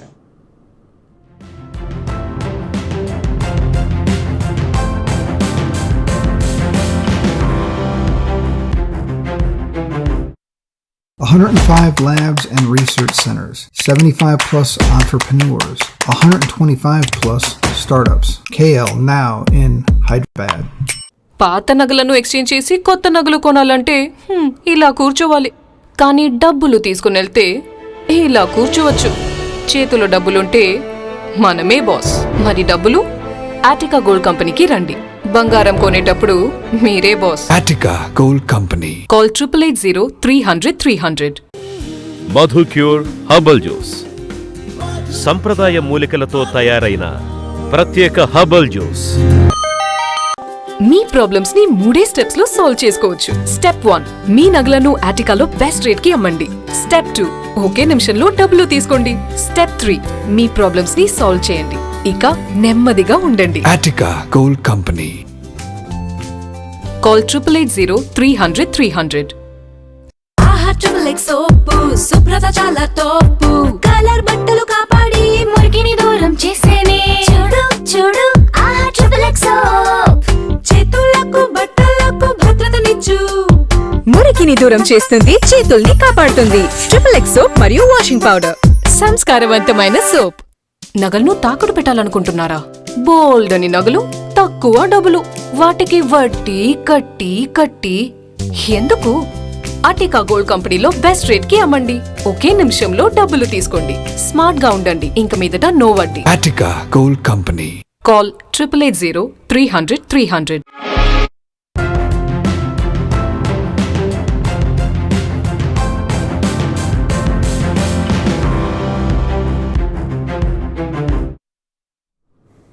Welcome back. నెక్స్ట్ మనం సీఎం జగన్మోహన్ రెడ్డి గారి ప్రెస్ మీట్లో గురించి కొంచెం డిస్కస్ చేద్దాం. ఒకటి, ఆంధ్రప్రదేశ్ ప్రభుత్వం అయితే టెస్టింగ్ బాగా పెంచింది. ఆయన చెప్పినట్టుగా 74,500 టెస్టులు చేశారు ఇప్పుడు దాకా. 10 లక్షల జనాభాకు వచ్చేసరికి 1396 టెస్టులు. దాదాపు దేశంలోనే ఐ థింక్ నెంబర్ 1 ర్యాంక్లో ఉన్నాము. సో అలాగే మోర్టాలిటీ రేట్ అంటే చనిపోయే వారి పర్సంటేజ్ చూసుకున్నా కూడా ఏపీలో 2.83% ఉంది. ఆల్ ఇండియా కన్నా కూడా తక్కువ ఉందనేది ఒకటి అంటున్నారు. కాకపోతే కొన్ని ఆయన చెప్పిన కొన్ని మాటలకి ఏంటంటే నాకు అభ్యంతరం. ఒకటేమో ఇది అంటరానిదిగా భావించొద్దు అంటారు, కానీ జనరల్ దీని పర్పస్ ఏంటంటే ఇది అంటిద్దని, ఒకరికొకరు అంటిద్దని కనుక అది కొంత మిస్గా ఆయన మరి ఏ రకంగా జనాలకి కన్వే చేద్దాం అనుకుంటున్నారు. ఆబ్వియస్గా వివక్ష చూడొద్దు అంటున్నారు. వివక్ష, వాళ్ళ బాధితులు ఇంకా వివక్ష చూపించొద్దు, వాళ్ళని దూరంగా పెట్టొద్దు, కానీ బట్ బేసిక్గా ఇది అంటువ్యాధి. నాకు తెలిసిన అర్థం అదే అనుకుంటా. ఒకరికొకరికి అంటిద్ది కనుక జాగ్రత్తలు తీసుకోవాలి. సోషల్ డిస్టెన్సింగ్ కాన్సెప్ట్ అది. కానీ చూస్తూ ఉన్నాం సీఎం రిలీఫ్ ఫండ్ వారు తీసుకున్న కొంతమంది ఎలిగేషన్స్ కూడా ఏంటంటే ఈ కాన్సెప్ట్ వైరస్ అనేది దీనికి వేరుగా డీల్ చేయాలి. ఇదేమి ఎర్త్క్వేకో, వరదలు లేదా సునామీ, అది ఆ న్యాచురల్ కెలామిటీతో లాంటిది కాదు. ఇది వైరస్ ఒకరికొకరు వ్యాప్తి చెందింది కనుక ఇప్పుడు సీఎం గారికి కూడా రిస్కే. అలా 10ల సంఖ్యలో రోజు జనాలు వచ్చి చెక్కులు ఇవ్వటం ఆబ్వియస్గా సరే సీఎం రిలీఫ్ ఫండ్ ఇవ్వాలా లేదా అది పెద్ద ఇష్యూ, అది వేరుగా నేను ఇప్పుడు మాట్లాడలేదు.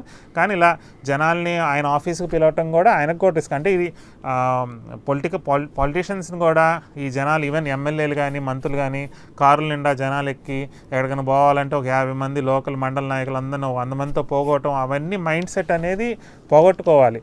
కేవలం ఒక్కళ్ళే తిరగాలి. గతంలో చెప్పినట్టుగా ఎవరు కుటుంబ సభ్యులతో ఉండటం ఎలాగో బయటకు వస్తే అవసరమైన మినిమం మ్యాన్ పవర్తో పనిచేసుకోవాలి.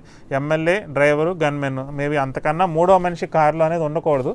అలాంటి కల్చరు, అలాంటి జీవన విధానాన్ని అందరూ కూడా అలవాటు చేసుకోవాలి.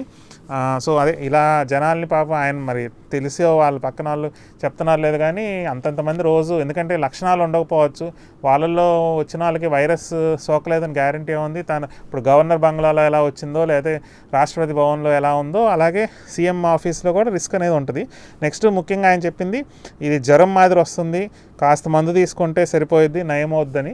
ఇది కూడా కొంత గతంలో కూడా ఆయన సింప్లిఫై చేయడానికి ఆబ్వియస్గా అంటే గ్రావిటీ ఆఫ్ ద సిచ్యువేషన్ని చెప్పాలి, కానీ ఓకే ఎగ్జాగరేట్ చేయక్కర్లేదు, జనాల్ని భయభ్రాంతులు చేసి వాళ్ళకి హార్ట్ అటాక్లు వచ్చేటట్టు చేయక్కర్లేదు. కానీ ఇది జ్వరం కాదు. ఇది జ్వరం అనేది ఒక లక్షణం మాత్రమే. వైరస్ సోకిన తర్వాత గొంతులో నుంచి ఊపిరితిత్తుల్లోకి వెళ్తుంది. ఊపిరితిత్తుల్లోకి వెళ్ళి ఆ లంగ్స్ని దాంట్లో నీరు చేరి అది లంగ్స్ అంతా నీరు అయిపోయి దాని లంగ్ ఇన్ఫెక్ట్ అయ్యి గాలి ఆక్సిజన్ అనేది తీసుకోదు. అందుకే ఈవెన్ 20 ఏళ్ళు, 30 ఏళ్ళు, 40 ఏళ్ళు వయసు ఉన్న వాళ్ళు కూడా ఏమీ జబ్బులు లేని వాళ్ళు, అంటే వేరే డయాబెటీస్, షుగరు, హార్ట్ ఏమీ సమస్యలు లేని 30-40 ఏళ్ళు వయసు ఉన్న వాళ్ళు కూడా చనిపోతున్నారు. వాళ్ళు కూడా వెంటిలేటర్ మీదకి వెళ్తున్నారు. బోరిస్ జాన్సన్ కూడా 55 ఏళ్ళే, ఆయన మరీ 60-70 ఏం కాదు. బోరిస్ జాన్సన్ కూడా ఆయన వేరే జబ్బులు కూడా ఏం పెద్దగా లేవు, ఏం చెప్పలేదు. ఆయన కూడా ఒక 4 రోజులు ఇబ్బంది పడ్డాడు, ఐసీయూలో ఉన్నాడు, లక్కీగా వెంటిలేటర్ మీదకి వెళ్ళలేదు అని చెప్తున్నారు. బట్ అమెరికాలో చాలా చోట్ల చూస్తే 30, 35, 25, 40 ఇయర్స్ చాలా ఫిట్గా ఉన్న వాళ్ళు కూడా దీనికి వ్యాధికి ఇబ్బంది పడుతూ వెంటిలేటర్ మీద వెళ్ళి చాలామంది చనిపోతున్నారు. కొంతమంది కూడా బతికి బయటకు వస్తున్నారు. ఆబ్వియస్గా సీనియర్ సిటిజన్స్, ఎక్కువ వయసు ఉన్న వాళ్ళు, ఇతర జబ్బులు ఉన్న వాళ్ళు, వాళ్ళకైతే ఇంకా ఎక్కువ ఛాన్స్ చనిపోవటానికి. సో అగైన్ ఆయన అంటే మరి ఆయనకి తెలిసి అంటున్నారో తెలియక అంటున్నారో. అలాగే ట్రంప్ కూడా ఈయనలాగే లాస్ట్ వీక్ చెప్పాం కదా, డిస్ఇన్ఫెక్టెంట్తో చనిపోయింది, డిస్ఇన్ఫెక్టెంట్ని తాగొచ్చు కదా, అంటే ఫినాయిల్ టైప్ తాగొచ్చు కదా. ఈయన ఏంటంటే బ్లీచింగ్ పౌడర్ వేస్తే పోయిద్ది, పారాసెటమాల్ వేస్తే పోయిద్ది. ఇప్పుడు అంతా నిజంగానే ముఖ్యమంత్రి గారు చెప్పినంత సింపుల్ అయితే అసలు ఈ లాక్డౌన్ ఎందుకు? ఇంత క్షోభ, ఇంత ఆర్థిక వ్యవస్థను కొప్పుకోల్చాల్సిన అవసరం లేదు కదా. జస్ట్ జ్వరం అయితే వదిలేయచ్చు కదా. గతంలో చెప్పినట్టే ఫ్లాట్ అండ్ ద కర్వ్, లక్షల మందికి వ్యాప్తి చెందే ఈజీగా ఛాన్స్ ఉంది. వీళ్ళల్లో 10% 15% మంది హాస్పిటలైజ్ అయ్యే ఛాన్స్ ఉంది. వాళ్ళల్లో 5% ఐసీయూలకు వెళ్ళే ఛాన్స్ ఉంది. కనుక ఆరోగ్య రంగం అంతమందిని తట్టుకోలేదు. కనుక మనం వ్యాప్తిని తగ్గించడం కోసం లాక్డౌన్, దీనికి చాలా సబ్జెక్ట్ ఉంది. దీన్ని ఓన్లీ లేకపోతే ఈ అమెరికా కానీ యూరోప్ కానీ లక్షల ట్రిలియన్స్ ఆఫ్ డాలర్స్ ఎకానమీని వాళ్ళ ఎంత నష్టం చేకూరుస్తూ కూడా అంత సింపుల్ అయితే కాదు జగన్మోహన్ రెడ్డి గారు చెప్పిన. ఎందుకంటే ఆయన నమ్ముకునే వాళ్ళు కొంత రాంగ్ మెసేజ్ తీసుకునే ఛాన్స్ ఉంది. పాటించబడిపోయిందా ఫోటోలు చూపిస్తున్నట్టుగా ఆయనే సోషల్ డిస్టెన్సింగ్ పాటించినప్పుడు ప్రజలు మాత్రం అదేం తప్పలేదు అన్నట్టుగా భావన ఉంటుంది. కనుక అదొకసారి దీని గురించి కూడా మాట్లాడదాం. ముందుగా గంగాధర్ గారు బ్రీఫ్గా చెప్పండి. అది అంటే గతంలో కూడా చెప్పారు చులకనగా, ఇప్పుడు కూడా అంటే ఆ సేమ్ మెసేజ్ని ఆయన రిపీట్ చేస్తున్నారు. మరి ఏమో ఆయన ప్లస్ అంటరానిది అన్నదానికి నా లాజిక్ కరెక్ట్ అంటారా, ఆయన లాజిక్ కరెక్ట్ అంటారా కూడా చెప్పొచ్చు మీరు డాక్టర్గా కూడా. అంటే నేను కూడా స్టిగ్మా చేయొద్దు అని అంటున్నాను ఒకటి.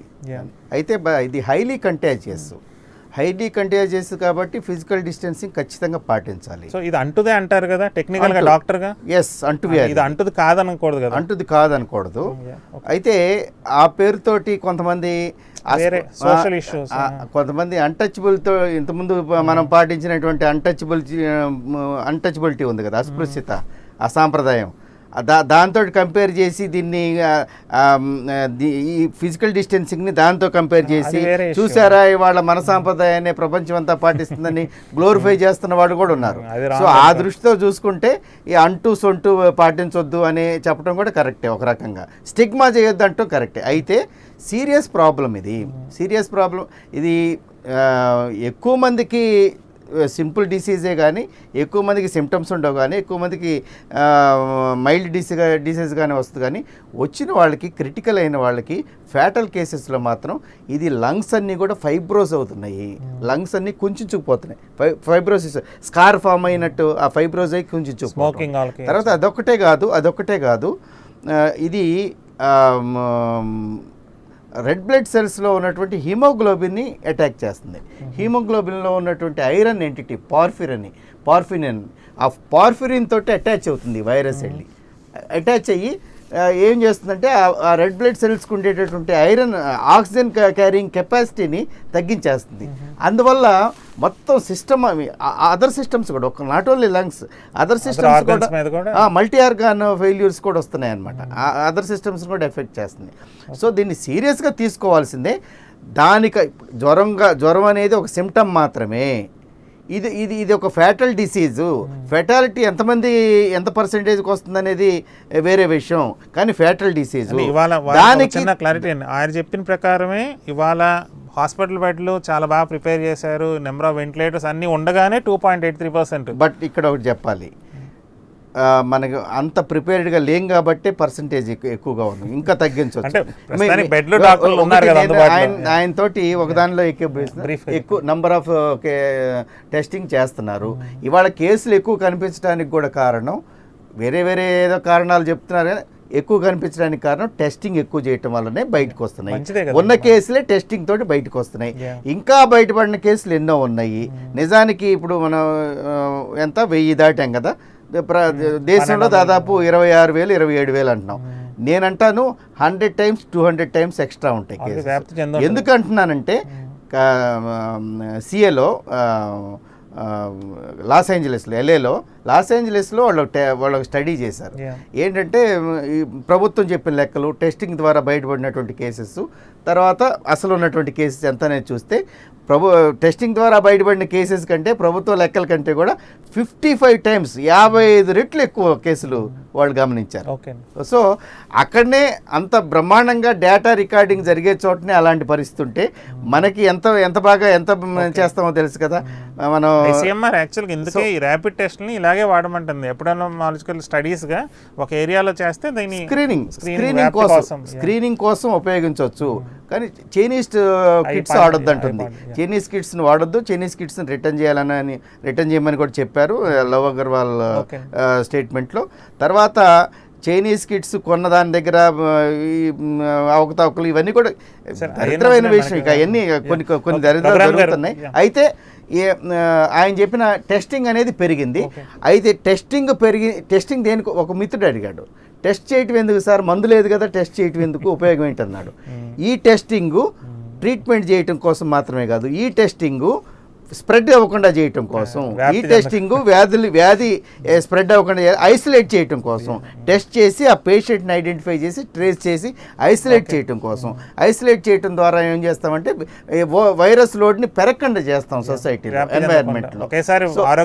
అయితే నెక్స్ట్ ఏంటి ఐసోలేషన్ సెంటర్స్ సక్రమంగా ఉన్నాయా లేవు, మనం ప్రిపేర్డ్గా ఉందా మన ఆరోగ్య వ్యవస్థ లేదు, ఇవన్నీ ఉన్నాయి. ఇప్పుడు ఆయన జగన్మోహన్ రెడ్డి గారు అంత లైట్ గా మళ్ళీ ఇన్ని రోజులు అయిన తర్వాత కూడా మళ్ళీ అంత లైట్ గా మాట్లాడుతుంటే నాకు క్లారిటీ ఇద్దాం ప్రజలకి. దయచేసి లైటర్ వేన్ లో మాట్లాడొద్దు దీనికి సంబంధించి. ఒకవేళ ఆయన ఉద్దేశమే కానీ ప్యానిక్ క్రియేట్ చేయకూడదు అనే ఉద్దేశం అయితే దానికి వేరే చాలా కేర్ఫుల్గా వర్డ్స్ సెలెక్ట్ చేసుకోవాల్సిన అవసరం ఉంది, కేర్ఫుల్గా మాటలు సెలెక్ట్ చేసుకోవాల్సిన అవసరం ఉంది. మీడియా కూడా ఇవాళ విలయతాండవం, మారణ హోమం, మరణ మృదంగం, ఈ మాటలు కూడా ఇప్పుడు అండర్ ప్లే చేసిన అండర్ ప్లే చేసామనుకోండి ఇష్యూని ప్రజల్లో కూడా లైట్ గా అవుద్ది కదా.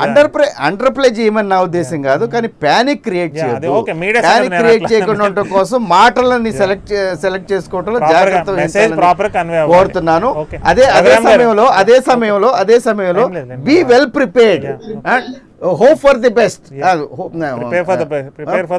prepare for the worst, hope for the best, prepare for the worst. Okay చెప్పండి. ఒకటండి, ఇప్పుడు ముఖ్యమంత్రి మీరు చెప్పిన దాంట్లో ఏకీభవిస్తాను నేను. ఎందుకంటే ముఖ్యమంత్రి గారు ఇదేదో అంత చాలా లైట్ గా జనమే కదా, ఏం పర్లేదు, శుభ్రంగా తిరిగాడు అన్నట్టుగా మాట్లాడారు. అది చాలా ఏమి ఇంత పెద్ద దేశం ఇంత పెద్ద ఇది కష్టాల్లో ఉంటే, అంటే భయభ్రాంతులతో ఉంటే, ఆయన అంటే ప్రజలు మామూలుగా లాక్డౌన్ ఉన్నప్పుడే ఎలా తిరిగేద్దాం బయటికి, పనున్నా లేకపోయినా కూడా ఒడియాలు పెట్టడం కోసం వెళ్తుంది ఒక అమ్మాయి బైక్ మీద. పోలీసులు పట్టుకుని ఏమ్మా ఎక్కడికి వెళ్తాను, ఒడియం పెట్టాలండి అన్న. అవసరమా చెప్పండి? అంటే ఉత్తినే తిరిగి బ్యాచ్ ఎక్కువ అవుతారు. ముఖ్యమంత్రి గారు అంత లైట్ గా మాట్లాడితే ఇంకా మామూలుగానే తిరిగేద్దామని చూసే బ్యాచ్ ఇంకా ఎక్కువ తిరిగేస్తారండి. ఇది ఇంకా ఎక్కువ విస్తరిస్తుంది. ఇప్పటికే మనం చూసాం కర్నూలు, గుంటూరు, నెల్లూరు, అదేంటది కాళహస్తి, ఏ విధంగా ప్రభుత్వ పోలీసులు, ప్రభుత్వ ఎంప్లాయీస్ అందరూ బుక్ అయిపోయారు. వాళ్ళు ఎందుకు ఈ లైటర్ వేలో ఎమ్మెల్యేలు తీసుకున్నారు. అక్కడ ప్రజాప్రతినిధులు లైటర్ వేలు ముఖ్యమంత్రి తీసుకోమన్నాడని తీసుకోమంటున్నారు వాళ్ళు. ఇదేం రాదు, మనకు రాదు, మన ఎమ్మెల్యేలు కదా, ఇదేం రాదు, మన ప్రభుత్వం అధికారంలో ఉంది కదా అంటే కుదరదండి. వీడికి ఈ కరోనాకి తనతమ భేదం లేదు, ఉన్నాడు లేనోడు అని లేదు, ఇది కులం లేదు, మతం లేదు, డబ్బు ఉన్నాడు డబ్బు లేదు, ఏమీ లేదని తెలుసు కదా. ఇంత ప్రపంచం విలువలాడుతుంటే మనం ఖచ్చితంగా దీని మీద ముఖ్యమంత్రి గారు గట్టిగా చెప్పాలి, ఏం తప్పలేదు. భయపడి మీరేదో భయపడిపోవాల్సిన భయభ్రాంతులు చేయాల్సిన పని లేదు. కానీ ఇది ఒక తీవ్రమైనటువంటి జబ్బే, దీనికి మందు లేదు. మీరు జాగ్రత్తగా ఉండాలా, మీ ఫ్యామిలీని కాపాడుకుని ఇంట్లో ఉండండి, బయటికి రాకండి కొన్ని రోజుల పాటు. ఎవరు అత్యవసరం వాళ్ళు రావాలి. ఇలాగా మోడీ చెప్తున్నాడు ఇవాళ, అనేక మంది పెద్దలు చెప్తున్నారు ఇవాళ. రఘురామ్ గారు మోడీ గారితో, రఘురామ్ గారు ఆ విషయమే కాకుండా ఫండ్స్ విషయం కూడా చెప్పించండి మోడీ గారితో. ఫండ్స్ విషయం కూడా చెప్పించండి. ఫండ్స్ లేకుండా పోరాటం అనేది సాధ్యం కాదండి. ఎక్కడ ఇప్పుడు మనం తగినంతగా లేదు ఎంఎస్ఎంఈని రివైవ్ చేసే విధంగా, ఫార్మ్ సెక్టర్ కి సపోర్ట్ చేసే విధంగా, మైగ్రెంట్ వర్కర్స్ సపోర్ట్ చేసే విధంగా. కంక్లూడ్ చేయండి రఘురామ్ గారు. ఫార్మర్కి మొత్తం ఎక్కువ చేసేది ఇవాళ కేంద్రమే చేస్తుంది, రాష్ట్రాల కన్నా.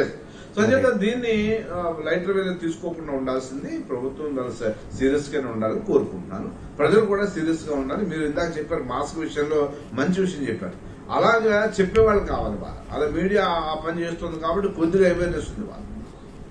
ఓకే, మాణిక్యాలరావు గారు మాట్లాడండి.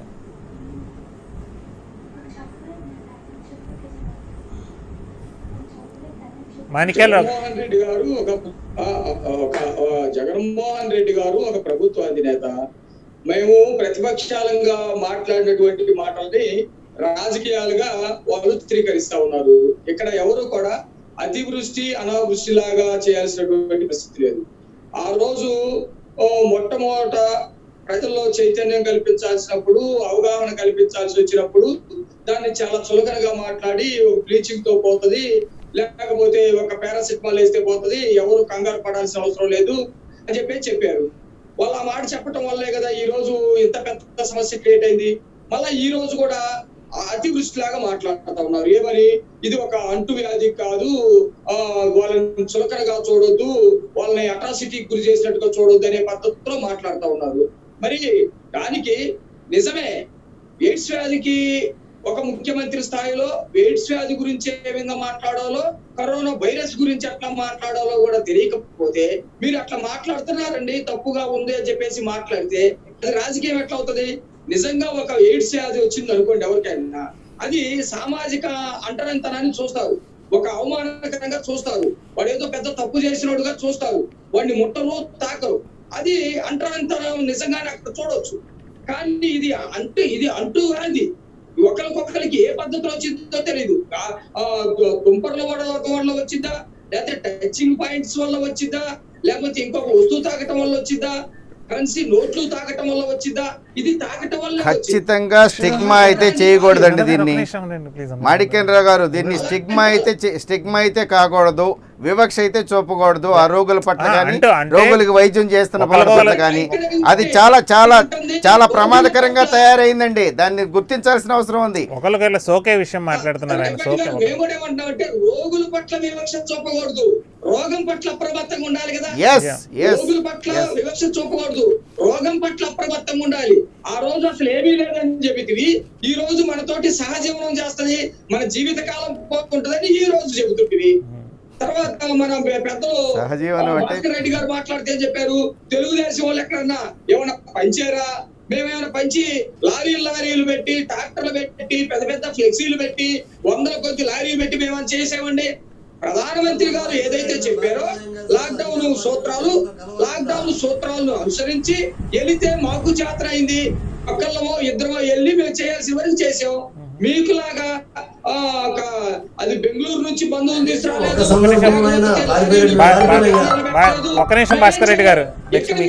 క్లియర్ గా చెప్పండి, రాజకీయాలు కాదు, ఇక్కడ క్లియర్ గా చెప్పండి. ప్రభుత్వంలో ఉన్నటువంటి వాళ్ళు, ప్రభుత్వాన్ని నడపాల్సినటువంటి వాళ్ళు, కరోనా వైరస్ పట్ల అవగాహన కల్పించాల్సినటువంటి వాళ్ళు, చైతన్యం చేయాల్సినటువంటి వాళ్ళు సక్రంగా ఆ పనులు చేశారా? వాళ్ళే వైలేట్ చేశారా? మనం ఏదో ఒక విచిత్రమైనటువంటి నవ్వుకోవడం వల్ల ఉపయోగం లేదు. చేసినటువంటి నష్టం ఏదన్నా ఉంటే దానికి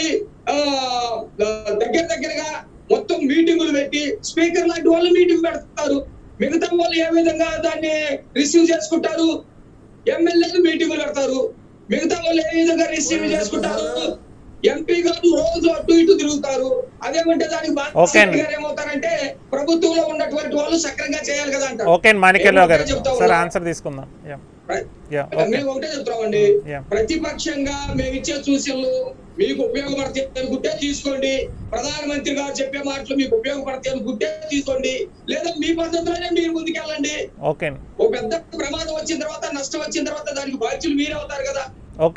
బాధ్యత కలిగినటువంటి స్థానాల్లో ఉన్నటువంటి వాళ్ళు, ప్రతిపక్షాలు కూడా చెబితే వాటిని రిసీవ్ చేసుకోవాల్సిన బాధ్యత మీ మీద ఉంది. ఈ రోజు రాష్ట్రంలో జరిగే ప్రతి పరిణామాలు, అవి కేసులు ఎక్కువ వస్తున్నా, మీరు కేసులు దాచినా, మీ మంత్రులు ఎమ్మెల్యేలు విచ్చలవిడిగా తిరుగుతున్నా, అటన్నిటికీ మీరే బాధ్యత. విజయభాస్కర్ రెడ్డి గారు మీరు రెస్పాండ్ అవ్వండి, కంక్లూడ్ చేసేయండి. విజయభాస్కర్ రెడ్డి గారు. సరే, ఎంత రాజకీయాలు వద్దనుకున్నా రాజకీయాల దోష్టికే తీసుకెళ్లేటువంటి పరిస్థితి టీడీపీ నాయకులు ఉన్నారనేది వాస్తవం. లైటర్ వీల్ లో ముఖ్యమంత్రి గారు తీసుకున్నారనేది అబద్ధం. కాకపోతే వాడేటువంటి పదజాలం కానివ్వండి, లేకపోతే ఒక్కొక్కళ్ళు దాన్ని తీసుకునేటువంటి విభిన్న కోణాల్లో వాళ్ళు అన్వయించుకునే విధానాన్ని మాత్రం దాన్ని రాజకీయం అని అంటారు. ఆయన అన్నది ఏంటంటే, గంగాధర్ గారు మనం 2-3 సంవత్సరాల పాటు ఈ పరిస్థితిని ఎరాడికేట్ చేయడం అని చెప్పిన దానికి, ముఖ్యమంత్రి గారు మనం దీంతోటే కలిసి కొంతకాలం ప్రయాణించవలసింది, దాని సహజీవనం అనే పదాన్ని వాడటంలో కూడా మరి ఎంత తప్పు ఉందో, ఎంత రైట్ ఉందో అది చెప్పడం అనేది ఒక పక్కన పెడితే, అంటే దీనితో కరోనా అనేది ఇప్పటికప్పుడు పోయేటువంటి మహమ్మారి కాదు, దీన్ని ఎదుర్కొంటూనే మనం వెళ్ళాలి. ఆయన లైటర్ వేన్ లో తీసుకునే వ్యక్తి అయితే, లైటర్ వేన్ లో కనుక జనానికి తేలిగ్గా చెప్పేసేసి మీరు రోడ్ల మీద తిరగండి అని చెప్పే వ్యక్తి అయితే, దేశంలో మొట్టమొదటిసారిగా తొలిసారిగా కిట్లు తెప్పించి కావలసినటువంటి జాగ్రత్తలన్నీ అరుగు ఆర్భాటం లేకుండా చేసి దేశంలోనే అత్యధిక టెస్టులు చేస్తున్నటువంటి రాష్ట్రంగా ఒక పక్క మనం పేరు పొందుతూనే రెండవ పక్క చిన్న చిన్న విషయాల్లో జనాన్ని భయభ్రాంతులకి వాళ్ళ మీడియాలో మనమే ఉన్నాం. నేను ఒక మీడియాకి సంబంధించిన వ్యక్తిగా చూసుకుంటే ఇదిగో ఇదే అయిపోతుంది అదే అయిపోతుంది, మరి లేకపోతే కొన్ని మీడియా సంస్థలు అయితే కేసీఆర్ గారు ఎరగదీసేస్తున్నారు, లేకపోతే ఇంకొక ఆయన పనిచేస్తున్నాడు, ఇంకొక ఆయన పెరిగిపోతున్నాడు అని చెప్పి పైకెత్తే మీడియా సంస్థలు రాష్ట్రంలో మనం అత్యధిక టెస్టులు చేస్తున్నాం. ఇవాళ కేసులు బయటపడినాయి అనే దానికంటే కూడా కేసులు బయటపడడానికి గల కారణం ఆ టెస్టుల కిట్లు టెస్టుల విషయంలో మనం తీసుకున్నటువంటి చొరవ, ఆ టెస్టులు చేసుకోవడం వల్ల అత్యధిక టెస్టులు బయటపడటం వల్ల ఆ టెస్టులన్నింటినీ కూడా సమూలంగా కరోనా కేసులు నాశనం చేయగలుగుతామనేటువంటి ఒక రకమైన కాన్ఫిడెన్స్ తో ప్రభుత్వం ముందుకెళ్తా ఉంటే ఆయన అలా అన్నారు, జనాన్ని తేలిగ్గా చెప్పారు, రోడ్డు మీద తిరగమన్నారు. కానీ విజయభాస్కర్ రెడ్డి గారు ఒక హై ప్రొఫైల్ ప్రజాప్రతినిధి కార్యక్రమానికి పోతూ పూలు చల్లించుకోవటాన్ని మనం ఎలా తీసుకోవాలండి? ట్రాక్టర్లతోటి ఊరేగింపులు చేయటాన్ని ఎలా తీసుకోవాలండి? ఇలాంటివి పార్టీలో నేను కొంతమంది కొన్ని చేసిన విషయాలు వ్యక్తిగతంగా 100% నేను వ్యతిరేకిస్తున్నాను. అది ఒక హెల్త్ కేర్ ప్రొఫెషనల్ గా, నేను కూడా ఒక హెల్త్ కేర్ ప్రొఫెషనల్ గా వాళ్ళని సమర్థించడం అనేది సహేతుకం కాదు. నేను పార్టీ నన్ను తప్పుపట్టినా కూడా కొన్ని విషయాల్లో ఇటువంటి వాటిల్లో ఖచ్చితంగా ఒక హెల్త్ కేర్ ప్రొఫెషనల్ గా అవి ఖచ్చితంగా తప్పే. ఆ తప్పుకి ప్రభుత్వం చర్య తీసుకుంటుందా, పార్టీ చర్య తీసుకుంటుందా అనేది మనం తేలాల్సిన విషయాలు. అటువంటి విషయాల్లో చర్చకు పెట్టి ముఖ్యమంత్రి గారి దగ్గర నుంచే గట్టిగా దానికి వ్యతిరేకంగా సంకేతాలు అయితే బాగుంటుందండి. విజయభాస్కర్ రెడ్డి గారు ముఖ్యమంత్రి గారి దగ్గర నుంచి అలాంటి వాటికి వ్యతిరేకంగా గట్టి సంకేతాలు వెళ్తే బాగుంటుంది అని అంటున్నాం. ఆ విషయం మీద నేను ఒక ఆర్టికల్ కూడా రాశాను నా పేపర్ లో. దాని గురించి లెటర్ కూడా పంపానండి. పార్టీలో ఉన్న వ్యక్తిగా, ప్రజారోగ్య విభాగం అధ్యక్షుడిగా కూడా నేను చెప్తున్న విషయం, ఒక హెల్త్ కేర్ ప్రొఫెషనల్ గా first time health care professional, then party leader. కానీ ముఖ్యమంత్రి గారు మాట్లాడిన ప్రతి మాటని తప్పు పట్టడాన్ని చేస్తాం, రాజకీయం చేయడానికి మాత్రం నేను వ్యతిరేకం. అయితే ఇప్పుడు ఒక మంచి కోణాన్ని చూడలేక అది అంతే. గంగాధర్ గారు మీతో నేను 100% ఏకీపిస్తున్నాను. ఎవరైనా హెల్త్ కేర్ ఎక్స్పర్ట్ అండ్ ఆమె హెల్త్ కేర్ ఎక్స్పర్ట్. ఇప్పుడు స్పెషల్ అంటే మాట్లాడితే కనపడకుండా పోయినటువంటి నాయకుల్ని మెచ్చుకుందామా, లేకపోతే అతిగా చేస్తున్న నాయకుల్ని మెచ్చుకుందాం? అతిగా చేస్తున్న నాయకులది తప్పే, కనపడకుండా పోయి నాయకులది తప్పే, రెండు తప్పే. ఓకే మాణిక్యాలరావు గారు ఇక్కడ సహేతుకంగా విజయభాస్కర్ రెడ్డి గారు సహేతుకంగా చేయవలసినటువంటి విషయాన్ని చెన్నై నుంచి ఒక మనిషిని ఎట్లా తీసుకొస్తారండి? ఓకే మాణిక్యాలరావు గారు ఆయన వేరే టాపిక్లు ఎందుకులే కానీ విజయభాస్కర్ రెడ్డి గారు మిమ్మల్ని అయితే అప్రిషియేట్ చేస్తున్నాను. ఎందుకంటే తప్పును తప్పుగా చూడాలి. ఇది ప్లస్ ఇది ఒక స్పెషల్ సర్కమ్స్టాన్సెస్. ఈ వైరస్ మహమ్మారి అనేది డెఫినెట్గా అందరూ కూడా పార్టీలకు అతీతంగా పనిచేయాలి. ఇంకో చిన్న క్లారిఫికేషన్ ఏంటంటే వైరస్ 1-2 సంవత్సరాలు ఉంటుందని మేము కూడా అనేకసార్లు చెప్పాము. దాంట్లో జగన్మోహన్ రెడ్డి గారు చెప్పిన దాని మీద నేనే అభ్యంతరం చెప్పట్లేదు. కానీ ఇది జస్ట్ ఫీవరు సింపుల్గా అయిపోద్ది అనేది మాత్రం అది రాంగ్ మెసేజ్ వెళ్తుందని నేను చెప్తున్నాను. మొత్తమే డిబేట్లో పాల్గొన్న గంగాధర్ గారికి, అన్నపరెడ్డి విజయభాస్కర్ రెడ్డి గారికి, రఘురామ్ గారికి, మాణిక్యాలరావు గారికి అందరికి కూడా నా థ్యాంక్స్ చెప్తున్నా. Thanks for watching. See you tomorrow at 9 PM.